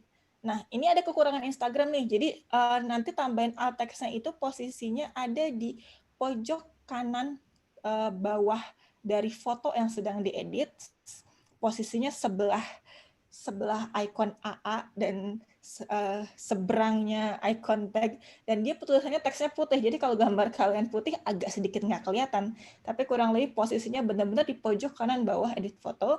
Saat itu diklik nanti akan muncul, dan di situ juga ada keterangan bahwa alt text ini berguna untuk teman-teman dengan disabilitas penglihatan gitu. Ini untuk yang dari edit. Next-nya masih ada nggak ya slide-nya? Oh ya, kalau dari Facebook tadi juga sudah disebutkan sama sebelumnya di slide, banyak teman-teman mengakses via Facebook. Di Facebook juga bisa. Jadi kalau kita pilih fotonya, terus kita pilih settingnya, itu ada di bawah edit post itu ada change alt text. Nah, algoritma dari Instagram sama Facebook, mereka tuh sudah mulai bisa mendeteksi teks. Jadi kalau misalnya teks oriented, dia langsung ada sih, cuman dia nggak tahu secara struktur hierarki seperti apa, mana informasi pertama, mana informasi kedua. Jadi alt text itu kita harus menambahkan manual biar jelas, karena kadang-kadang gambarnya satu, tapi main information-nya tuh bukan itu ya. Ada satu main information yang kita tujukan. Nah, itu harusnya kita taruh di alt text-nya. Jadi, ketika kita ngomongin kembali ke mayoritas minoritas, dan nanti effort-nya gimana, budgetnya segimana, nggak cukup tambah 5 menit, atau bahkan tambah 1 menit, setiap ngepost gambar, masukin alt text, itu apa ya, nggak butuh effort yang sebesar itu kok, tapi dampaknya sebanyak itu. Gitu. Oke, terima kasih Mbak Rahma. Nanti kita akan ngobrol-ngobrol lagi. Saya akan beralih dulu ke komunitas sahabat difabel. Oke, kalau boleh minta pendapatnya, kira-kira program pemerintah apa saja sih yang menurut rekan-rekan harus lebih gencar lagi dipublikasikan dengan sangat inklusif? Ya, kalau menurut komunitas sahabat difabel, yang pertama adalah mengenai ketenagakerjaan inklusif ya. Ini yang harus kita genjot terus, karena untuk kuota 1%, 2% sampai saat ini masih jauh dari harapan. Kemudian yang kedua adalah perhatian pemerintah lebih kepada UMKM untuk penyandang disabilitas, karena selama ini hanya teman-teman penyandang disabilitas atau organisasi penyandang disabilitas yang dekat dengan dinas-dinas yang mengurusi mengenai UMKM ini, mereka yang seringkali bisa dapat tempat dibandingkan teman-teman yang lain, sehingga masih ada kesenjangan yang harus terus diperjuangkan juga. Kemudian untuk pendidikan inklusi, ini mesti perlu ketemu dulu formulanya, pendidikan inklusi yang mau seperti apa, karena kan sudah ada SLB ya, nanti jangan sampai pendidikan inklusinya nanti masih hampir sama atau setara dengan SLB lagi. Nah, ini kan sudah tidak lagi bicara soal pendidikan inklusi. Nah, ini yang terus sering harus disuarakan. Kemudian juga kesempatan-kesempatan untuk menjadi CPNS bagi para penyandang disabilitas, itu mungkin bisa informasinya dibuat lebih masif lagi, kemudian lebih menarik, lebih detail, sehingga tidak terjadi pada saat pengumuman CPNS ada pembatalan teman-teman penyandang disabilitas karena tidak sesuai dengan apa yang mereka butuhkan. Nah, ini hampir setiap tahun terjadi persoalan-persoalan seperti itu, dan ini mesti kita hadapi bersama atau kita perjuangkan bersama lewat advokasi yang bisa diselenggarakan di masing-masing daerah. Silakan mungkin Ana atau Mas Adi mau menambahkan. Yang pasti saya ingin menambahkan sedikit saja yaitu mengenai bantuan sosial yang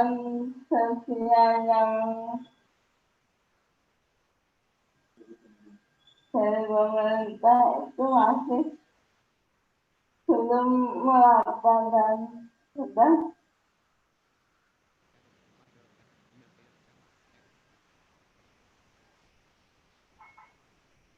ya, persoalan untuk bantuan sosial ini juga sampai sekarang masih menjadi persoalan, terutama penentuan yang masuk ke DTKS, data terpadu kesejahteraan sosial.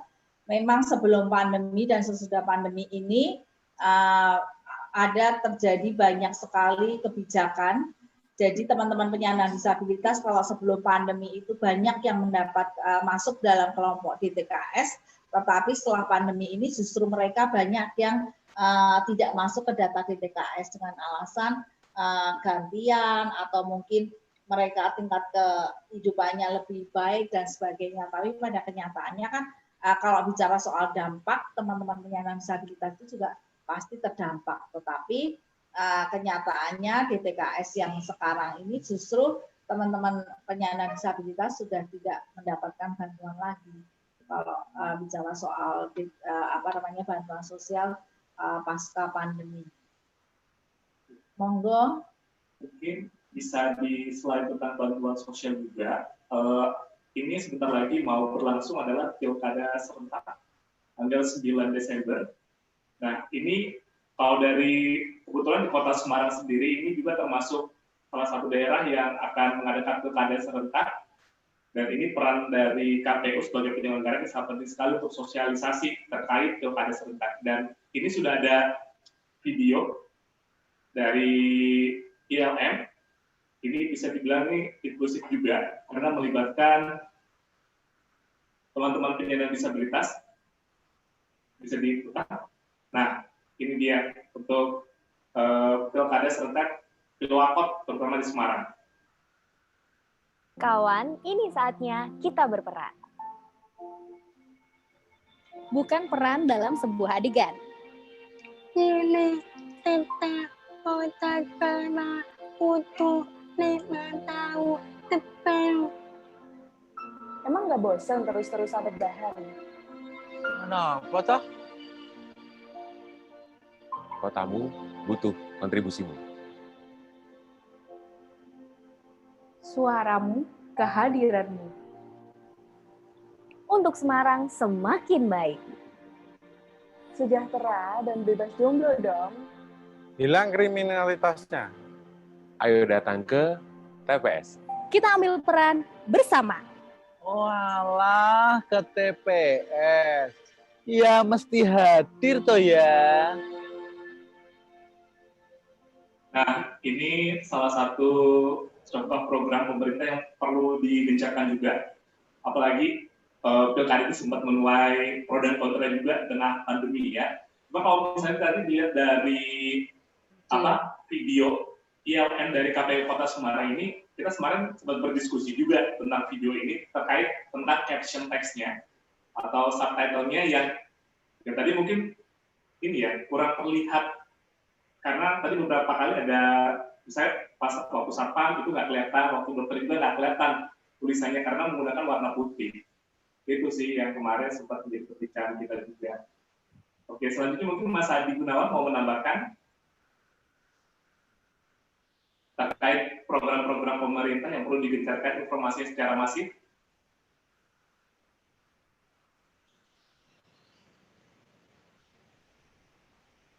Pak Adi, apakah di sana? Oke. Pak Adi, apakah ada tambahan jawaban? Oke, mungkin ya gimana Cukup, Pak Adi? saya rasa tadi sudah cukup disampaikan lengkap ya. Oke, kalau dari Mbak Rahma mungkin ada tambahan? Oke, pas banget dibahas ini karena mungkin sebagai contoh adalah kayak beberapa daerah aku tahu mereka menggunakan aplikasi untuk pelaporan bansos dan kawan-kawan ya. Contohnya yang aku tahu pemerintah Bandung mereka punya Picobar. Nah, waktu awal dibikin Picobar tidak aksesibel. Jadi ketika kita mungkin dari teman-teman difabel harus melaporkan diri gitu ya untuk mendapatkan bantuan sosial sehingga lebih transparan dan kawan-kawannya, gimana cara melaporkannya sementara aplikasinya tidak bisa diakses. Tapi untungnya waktu itu teman-teman dari Tunmap meng-approach pemerintah Bandung dan membuat aplikasinya jadi lebih mudah diakses terutama teman-teman netra, jadinya bisa. Jadi akhirnya bantuan sosialnya, informasinya, segala macamnya bisa dilakukan via aplikasinya. Dan sementara yang tadi saja yang sama teman-teman komunitas sahabat difabel menyebutkan informasi bansos tahunya banyaknya dari sosial media, bukan dari apps, bukan dari website. Jadi informasi-informasi tersebut itu juga harusnya berada di sana. Dan yang paling penting juga kaitannya nanti mau pemilu adalah soal info tentang calon legislator. Jadi calon-calon yang di parlemen ini siapa aja. Sekarang yang harus diwajibkan harusnya KPU mewajibkan para caleg atau misalnya websitenya KPU sendiri itu harusnya aksesibel. Karena kalau enggak, bagaimana teman-teman mau memilih dengan benar? Sementara informasinya aja tidak terpapar dengan tepat gitu ya. Nanti yang ada colok-colok buah manggis, cap-cip-cup, hore kan nggak mau kan kita, padahal kita mau memilih orang-orang dengan program yang kompeten, dengan program yang mungkin juga inklusif, tapi ketika informasinya tidak sampai, informasinya sendiri tidak inklusif, yang ada yang dipilih malahan yang koruptor lagi, yang gimana ya Mbak. Jadi informasi-informasi kayak gini padahal kan kaitannya penting ke masa depan daerah juga ya. Dan itulah harusnya KPU juga harus aksesibel lah segala macam informasinya. Oke, terima kasih masukannya Mbak Rahma. Lalu kita ke komunitas sahabat difabel. Saya ingin tahu mungkin ada harapankah tertentu untuk harapan ke depannya terkait dengan pemerintah dan juga publikasinya Monggo disampaikan mungkin Bu Novi atau mungkin rekan-rekan dari komunitas sahabat difabel. Ya, baik. Tadi sudah sedikit disinggung oleh Bang Odi juga bahwa kita tadi sudah berikan video, contoh-contoh video yang aksesibel, kemudian yang ramah terhadap siapapun, kalau misalnya informasi itu memang untuk semua kalangan, tidak hanya untuk eksklusivitas seperti itu ya. Jadi kita berharap pemerintah mulai berpikir bahwa seluruh informasi ini juga bisa diakses secara inklusif ya. Bahkan di pertemuan-pertemuan kami sering juga mengadvokasi, kayak kemarin kita diundang di KPU, kita juga sedikit mengkritisi mengenai video-video mereka yang mereka buat, kemudian mereka memberi contoh-contohnya dan sebagainya. Nah, ini harapan kami kita nanti masih bisa memberikan masukan-masukan kepada pemerintah bagaimana supaya bisa lebih aksesibel ya. Yang pertama mungkin disediakan juru bahasa isyarat atau caption text atau subtitle. Dan ini harus kita mulai dari diri kita sendiri, komunitas kita sendiri. Kalau saat ini kami komunitas sahabat difabel selalu mengadvokasi pemerintah, ayo sediakan juru bahasa isyarat. Nah, kita di setiap kegiatan kita harus mulai dengan menyediakan juru bahasa isyarat. Atau kalau menggunakan video ya kita mulai menggunakan caption text atau subtitle. Jadi beberapa kali kami mengikuti lomba pembuatan video, hal-hal seperti ini selalu kita utamakan ya untuk pembuatan video itu. Kemudian lebih banyak diperbanyak informasi tentang disabilitas, misalnya ada pelatihan, perlombaan, lowongan pekerjaan dan sebagainya. Kemudian lebih cepat merespon kritik dan saran dari masyarakat agar mencapai tujuan sosial. Nah, kalau kami kebetulan kami punya link-link yang lebih cepat karena memang komunitas sahabat difabel ini selalu masuk ke advokasi pemerintah. Jadi misalnya seperti saat Kota Semarang harus membuat pedestrian yang ramah difabel. Nah, kami di sana diundang, dipertemukan dengan kontraktornya, mereka presentasi, kemudian kita memberikan masukan-masukan bagaimana membuat pedestrian yang ramah difabel tersebut. Kemudian juga lebih cepat merespon kritik. Kadang-kadang kritiknya direspon cepat, tetapi seringkali untuk penyelenggaraannya atau pelaksanaannya kan memang harus menunggu, misalnya oh ini belum masuk anggaran tahun ini dan sebagainya. Jadi sebenarnya banyak hal yang respon itu bisa ditanggapi atau menjadi catatan atau harus segera dieksekusi, itu yang harus menjadi catatan kita juga. Kemudian gunakan bahasa yang mudah dipahami khususnya untuk penyandang disabilitas. Kemudian juga jangan banyak captcha yang menyulitkan bagi disabilitas netra. Kemudian adanya pemberian kuota internet khusus penyandang disabilitas. Itu mungkin yang harapan-harapan dari kami. Untuk yang lain bisa disampaikan Ana atau Bang Odi. Kalau yang tadi itu untuk sosial media, nah kalau ini untuk website pemerintah ya, hampir sama dengan yang sosial media. Beberapa di antaranya ini tambahan aja ya. Banyak itu yang merasa bahasanya lebih susah dimengerti. Teman-teman penyandang disabilitas itu pengen bahasanya yang lebih ringan dan juga mudah dipahami. Lalu lebih sering untuk memperbaharui data terbaru dan berita terbaru, karena di beberapa website pemerintah itu update berita dan datanya masih agak lama. Tidak bisa langsung saya update di sosial media. Kalau sosial media mungkin hari ini kegiatan ya, mungkin beberapa jam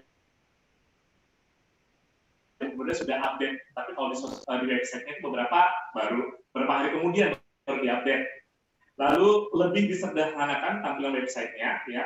Ada beberapa yang merasa ikon dan gambar di website pemerintah itu terlalu banyak, lalu bisa mengaplikasikan standar Web Content Accessibility Guidelines, lalu informasi dan dokumen dipisahkan antara disabilitas dan non-disabilitas, dan dalam membuat laman website terlebih dahulu dikomunikasikan dengan para penyandang disabilitas. Nah, mungkin dalam hal ini juga bisa bekerja sama seperti Suara Rise ya, ini bisa menjadi konsultan juga nih ketika pemerintah ingin membuat layanan website. Nah, dan terakhir dari survei terkait informasi publik, apakah selama ini informasi dari pemerintah cukup masif penyebarannya dan membantu teman-teman penyandang disabilitas mendapatkan informasi lengkap?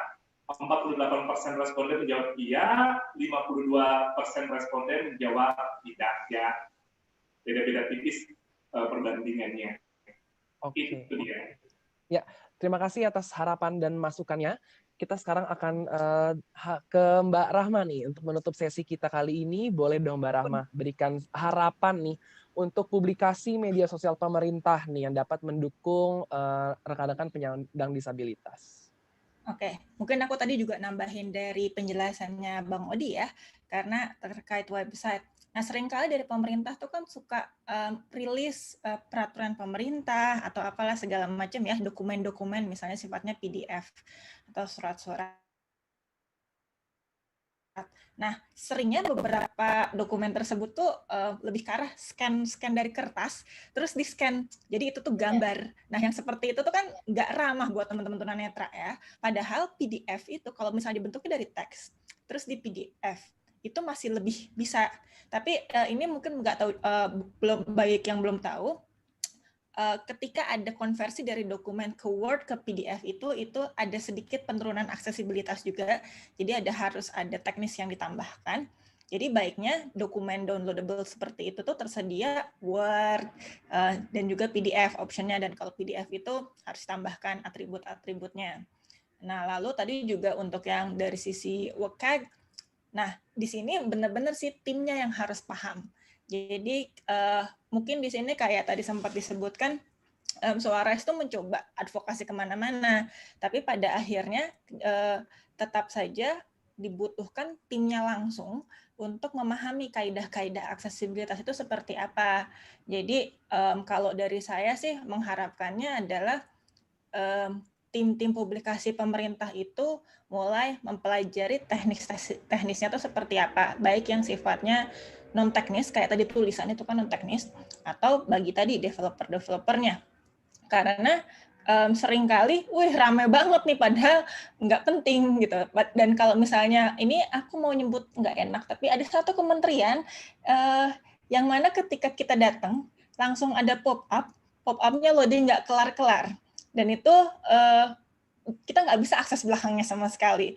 Dan bagi pengguna screen reader itu tuh jadinya kacau banget sih, jadinya yang benar-benar nggak bisa diakses juga. Nah, dan seringkali kita tahu masalahnya apa, tapi nggak tahu solusinya seperti apa. Nah, makanya di sini dari Suara kita juga coba datang, kita nggak cuma bilang ini problemnya, tapi ini solusinya seperti apa, teknisnya seperti apa.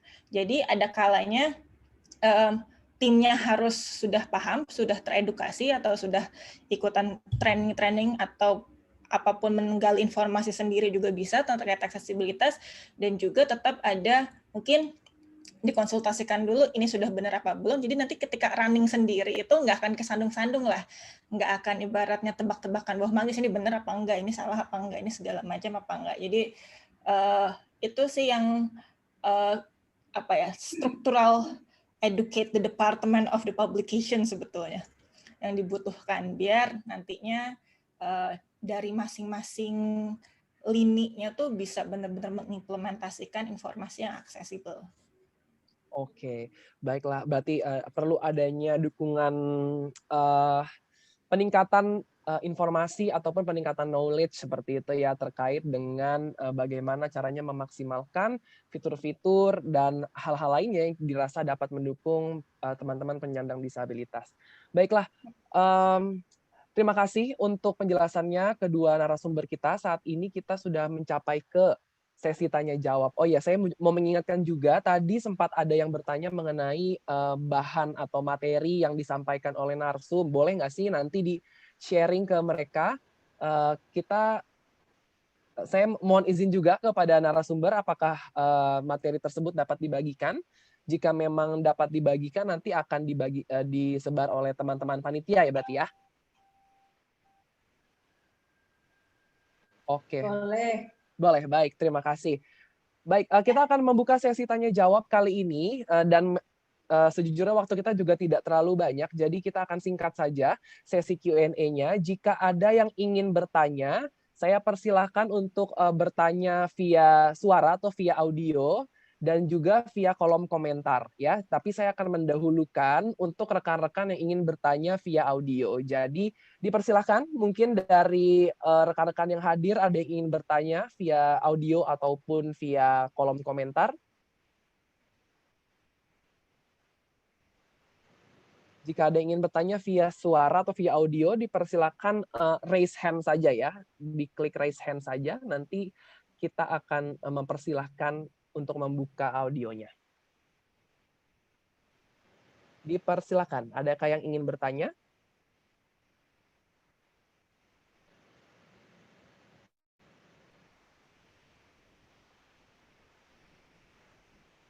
Baik, sejauh ini masih belum ada yang ingin ditanyakan ya?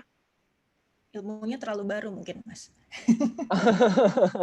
Betul ya, iya benar-benar. Gitu. Jadi masih berusaha menelaah gitu ya. Materinya terlalu berat mungkin untuk teman-teman. Oke, kita ada pertanyaan Mbak Rahma dan juga komunitas sahabat difabel. Ini ada dari Ibu Aya. Oke, Ibu Aya, dipersilakan untuk menyalakan audionya. Halo. Halo. Oke, sorry aku nggak nyalain video ya, soalnya lagi breastfeeding. Oke, ya tidak apa-apa. Boleh langsung bertanya? Apa pertanyaannya, Mbak Aya?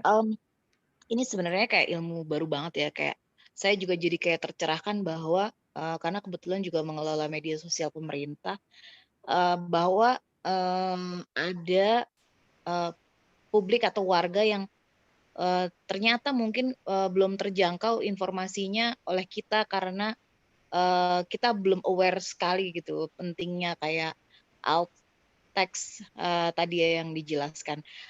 Cuman pemikiran saya lebih jauh adalah bagaimana pencerahan ini sudah saya terima, tapi bagaimana hal ini bisa tersampaikan kepada pimpinan atau mungkin keseluruhan lembaga pemerintah daerah yang lebih besar lagi sehingga raising awareness lah gitu untuk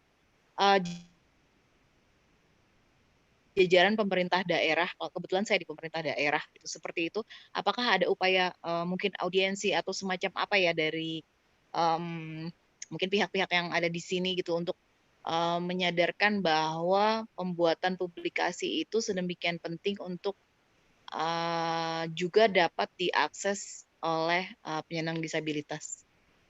Itu aja sih. Oke, terima kasih pertanyaannya Bu Aya. Mungkin boleh minta jawabannya dari Mbak Rahma? Oke. Kalau dari saya sih selama ini sistemnya kita mencoba member get member, artinya kita mencoba colek-colek network yang kita punya untuk mengenalkan hal ini. Karena jujur karena hal tadi ya, saking barunya orang-orang bengong duluan ini teh naon. Jadi kayak semacam ini gimana mulainya dari mana segala macamnya. Jadi sebetulnya upaya saat ini sih kita mencoba mengkampanyekan ini di akun kita, terus kita mencoba mengajak orang-orang yang kita kenal, dan kita juga berharap melalui event seperti ini gitu ya, isu ini lebih mudah didengar, lebih banyak lagi didengar, terutama bagi teman-teman yang ASN, dan bisa escalate ke atasannya. Dan mungkin kalau misalnya butuh escalate ke atasannya, itu kita siap banget untuk support dan kawan-kawan, karena di sini kita juga memahami bahwa ada jalur birokrasi yang mungkin susah ditembus kalau untuk dari kami yang sifatnya non pemerintah ya ke dalam. Jadi kami juga sangat berharap kalau misalnya kita mengekspos atau mempromosikan diri seperti ini, teman-teman melihat dan teman-teman juga bantu membukakan jalan. Tapi saat ini yang baru kami lakukan sebetulnya pendekatannya justru ke swasta dulu. Karena ke swasta ini saya domainnya juga dulu kan di marketing ya, dan sebetulnya aksesibilitas digital ini juga bisa sangat membantu dari sisi SEO, dari sisi yang lain juga. Jadi karena network saya yang sudah established, kita baru via training. Jadi kayak kita kasih training ke teman-teman desainer, ngasih training ke teman-teman developer, ngasih teman-teman training ke teman-teman UX, dan juga ngadain sharing bulanan tiap bulan tentang bagaimana membuat sebuah digital platform itu aksesibel. Kayak nanti tanggal 5 juga kita ada sharing bagaimana cara membuat e-commerce itu aksesibel, dan pembicaranya kita ngundang pembicara dari luar negeri untuk memberikan contoh. Jadi kita memperbanyak contoh-contoh, memperbanyak sharing, dan sharing yang direkam dan bisa didengarkan ulang oleh semua orang sih. Dan berharap disebarkan, di refer ke orang-orang yang memang membutuhkan pencerahan. Kayak gitu. Oke, apakah dari Bu Aya sudah terjawab? Mungkin berarti kan kita yang mencoba sounding ya ke atasan, atau mungkin kita coba bikin event yang mungkin nanti dari Suarez bisa mengisi untuk mengedukasi. Mungkin kita bisa dibantu untuk nanti kontaknya lewat mana, seperti itu. Mungkin nanti dari tim Aurago akan ngebagi kontaknya kita juga ya, sambil slide-nya nanti dibagi. Jadi silahkan banget, kami sangat terbuka karena memang dari kita bisa dibilang kita sumber knowledge-nya aja siap dibagikan segala macamnya. Cuman ini orang-orangnya siap menerima enggak, kayak gitu sih. Baik, terima kasih Bu Aya atas pertanyaannya, dan terima kasih Mbak Rahma. Itu Mas menambah, mungkin bisa membantu Bu Aya untuk memberi pencerahan.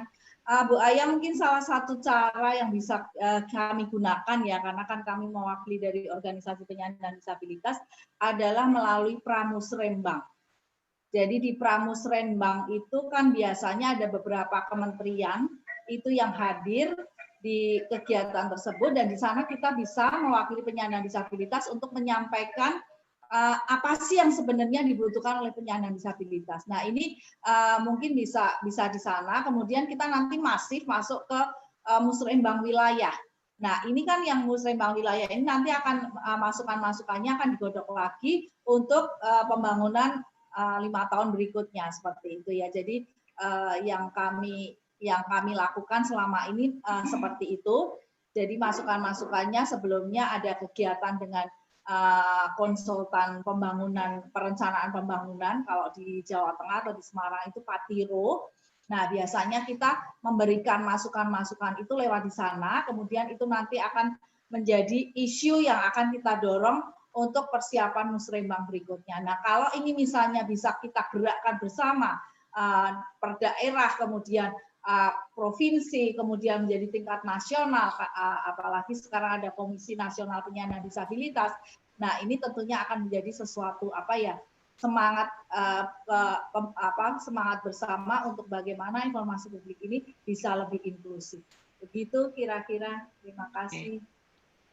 Baik, terima kasih atas pertanyaannya Bu Aya, dan terima kasih penjelasannya Mbak Rahma dan juga Bu Novi. Baiklah, ini kita sangat terbatas sekali waktunya. Saya berikan kesempatan untuk satu pertanyaan terakhir. Sayang sekali ya, waktunya ini sangat mepet sekali. Baik, satu pertanyaan terakhir. Apakah masih ada dari rekan-rekan yang hadir untuk pertanyaan terakhir?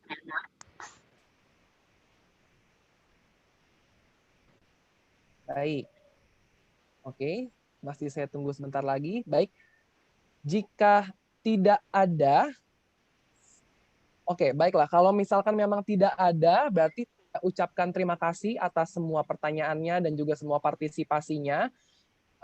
Saya merasa bahwa kita semua memiliki insight atau hal-hal yang kita pelajari tentunya berbeda-beda ya. Saya yakin setiap orang yang hadir di sini mendapatkan informasi yang berbeda-beda, tapi saya kalau boleh saya membagikan apa yang saya dapatkan, bahwa intinya setiap program ataupun setiap informasi yang dibagikan oleh pemerintah saat ini sekarang kita gandrungi dapat kita lakukan via digital atau via sosial media, via website. Nah, hal tersebut harusnya bisa kita maksimalkan agar setiap lapisan masyarakat, tentunya di mana adalah teman-teman disabilitas, itu dapat mendapatkan informasi yang solid, yang tepat, yang sesuai, karena rekan-rekan disabilitas pun adalah bagian dari masyarakat Indonesia. Baiklah, dengan berakhirnya pertanyaan tadi, itu berarti berakhir pula sesi kita yang membahas tentang inklusivitas publikasi program pemerintah. kita masih akan ada sebuah sesi terakhir, yaitu sesi puncak dari Government Social Media Summit 2020, yaitu GSM Award. Nah, nanti kita juga mengharapkan partisipasi dari rekan-rekan untuk menghadiri acara puncak tersebut. Dan sekali lagi saya ucapkan banyak terima kasih kepada Mbak Rahma dan juga dari Suara Indonesia, dan juga saya ucapkan terima kasih kepada Bu Novi dan juga rekan-rekan dari komunitas sahabat difabel ya. Tadi ada Ana dan juga ada Pak Adi, kemudian ada Bang Edo ya, dan juga sudah saya sebutkan semua ya, Pak Dodi juga ya. Saya ucapkan terima kasih atas kehadirannya.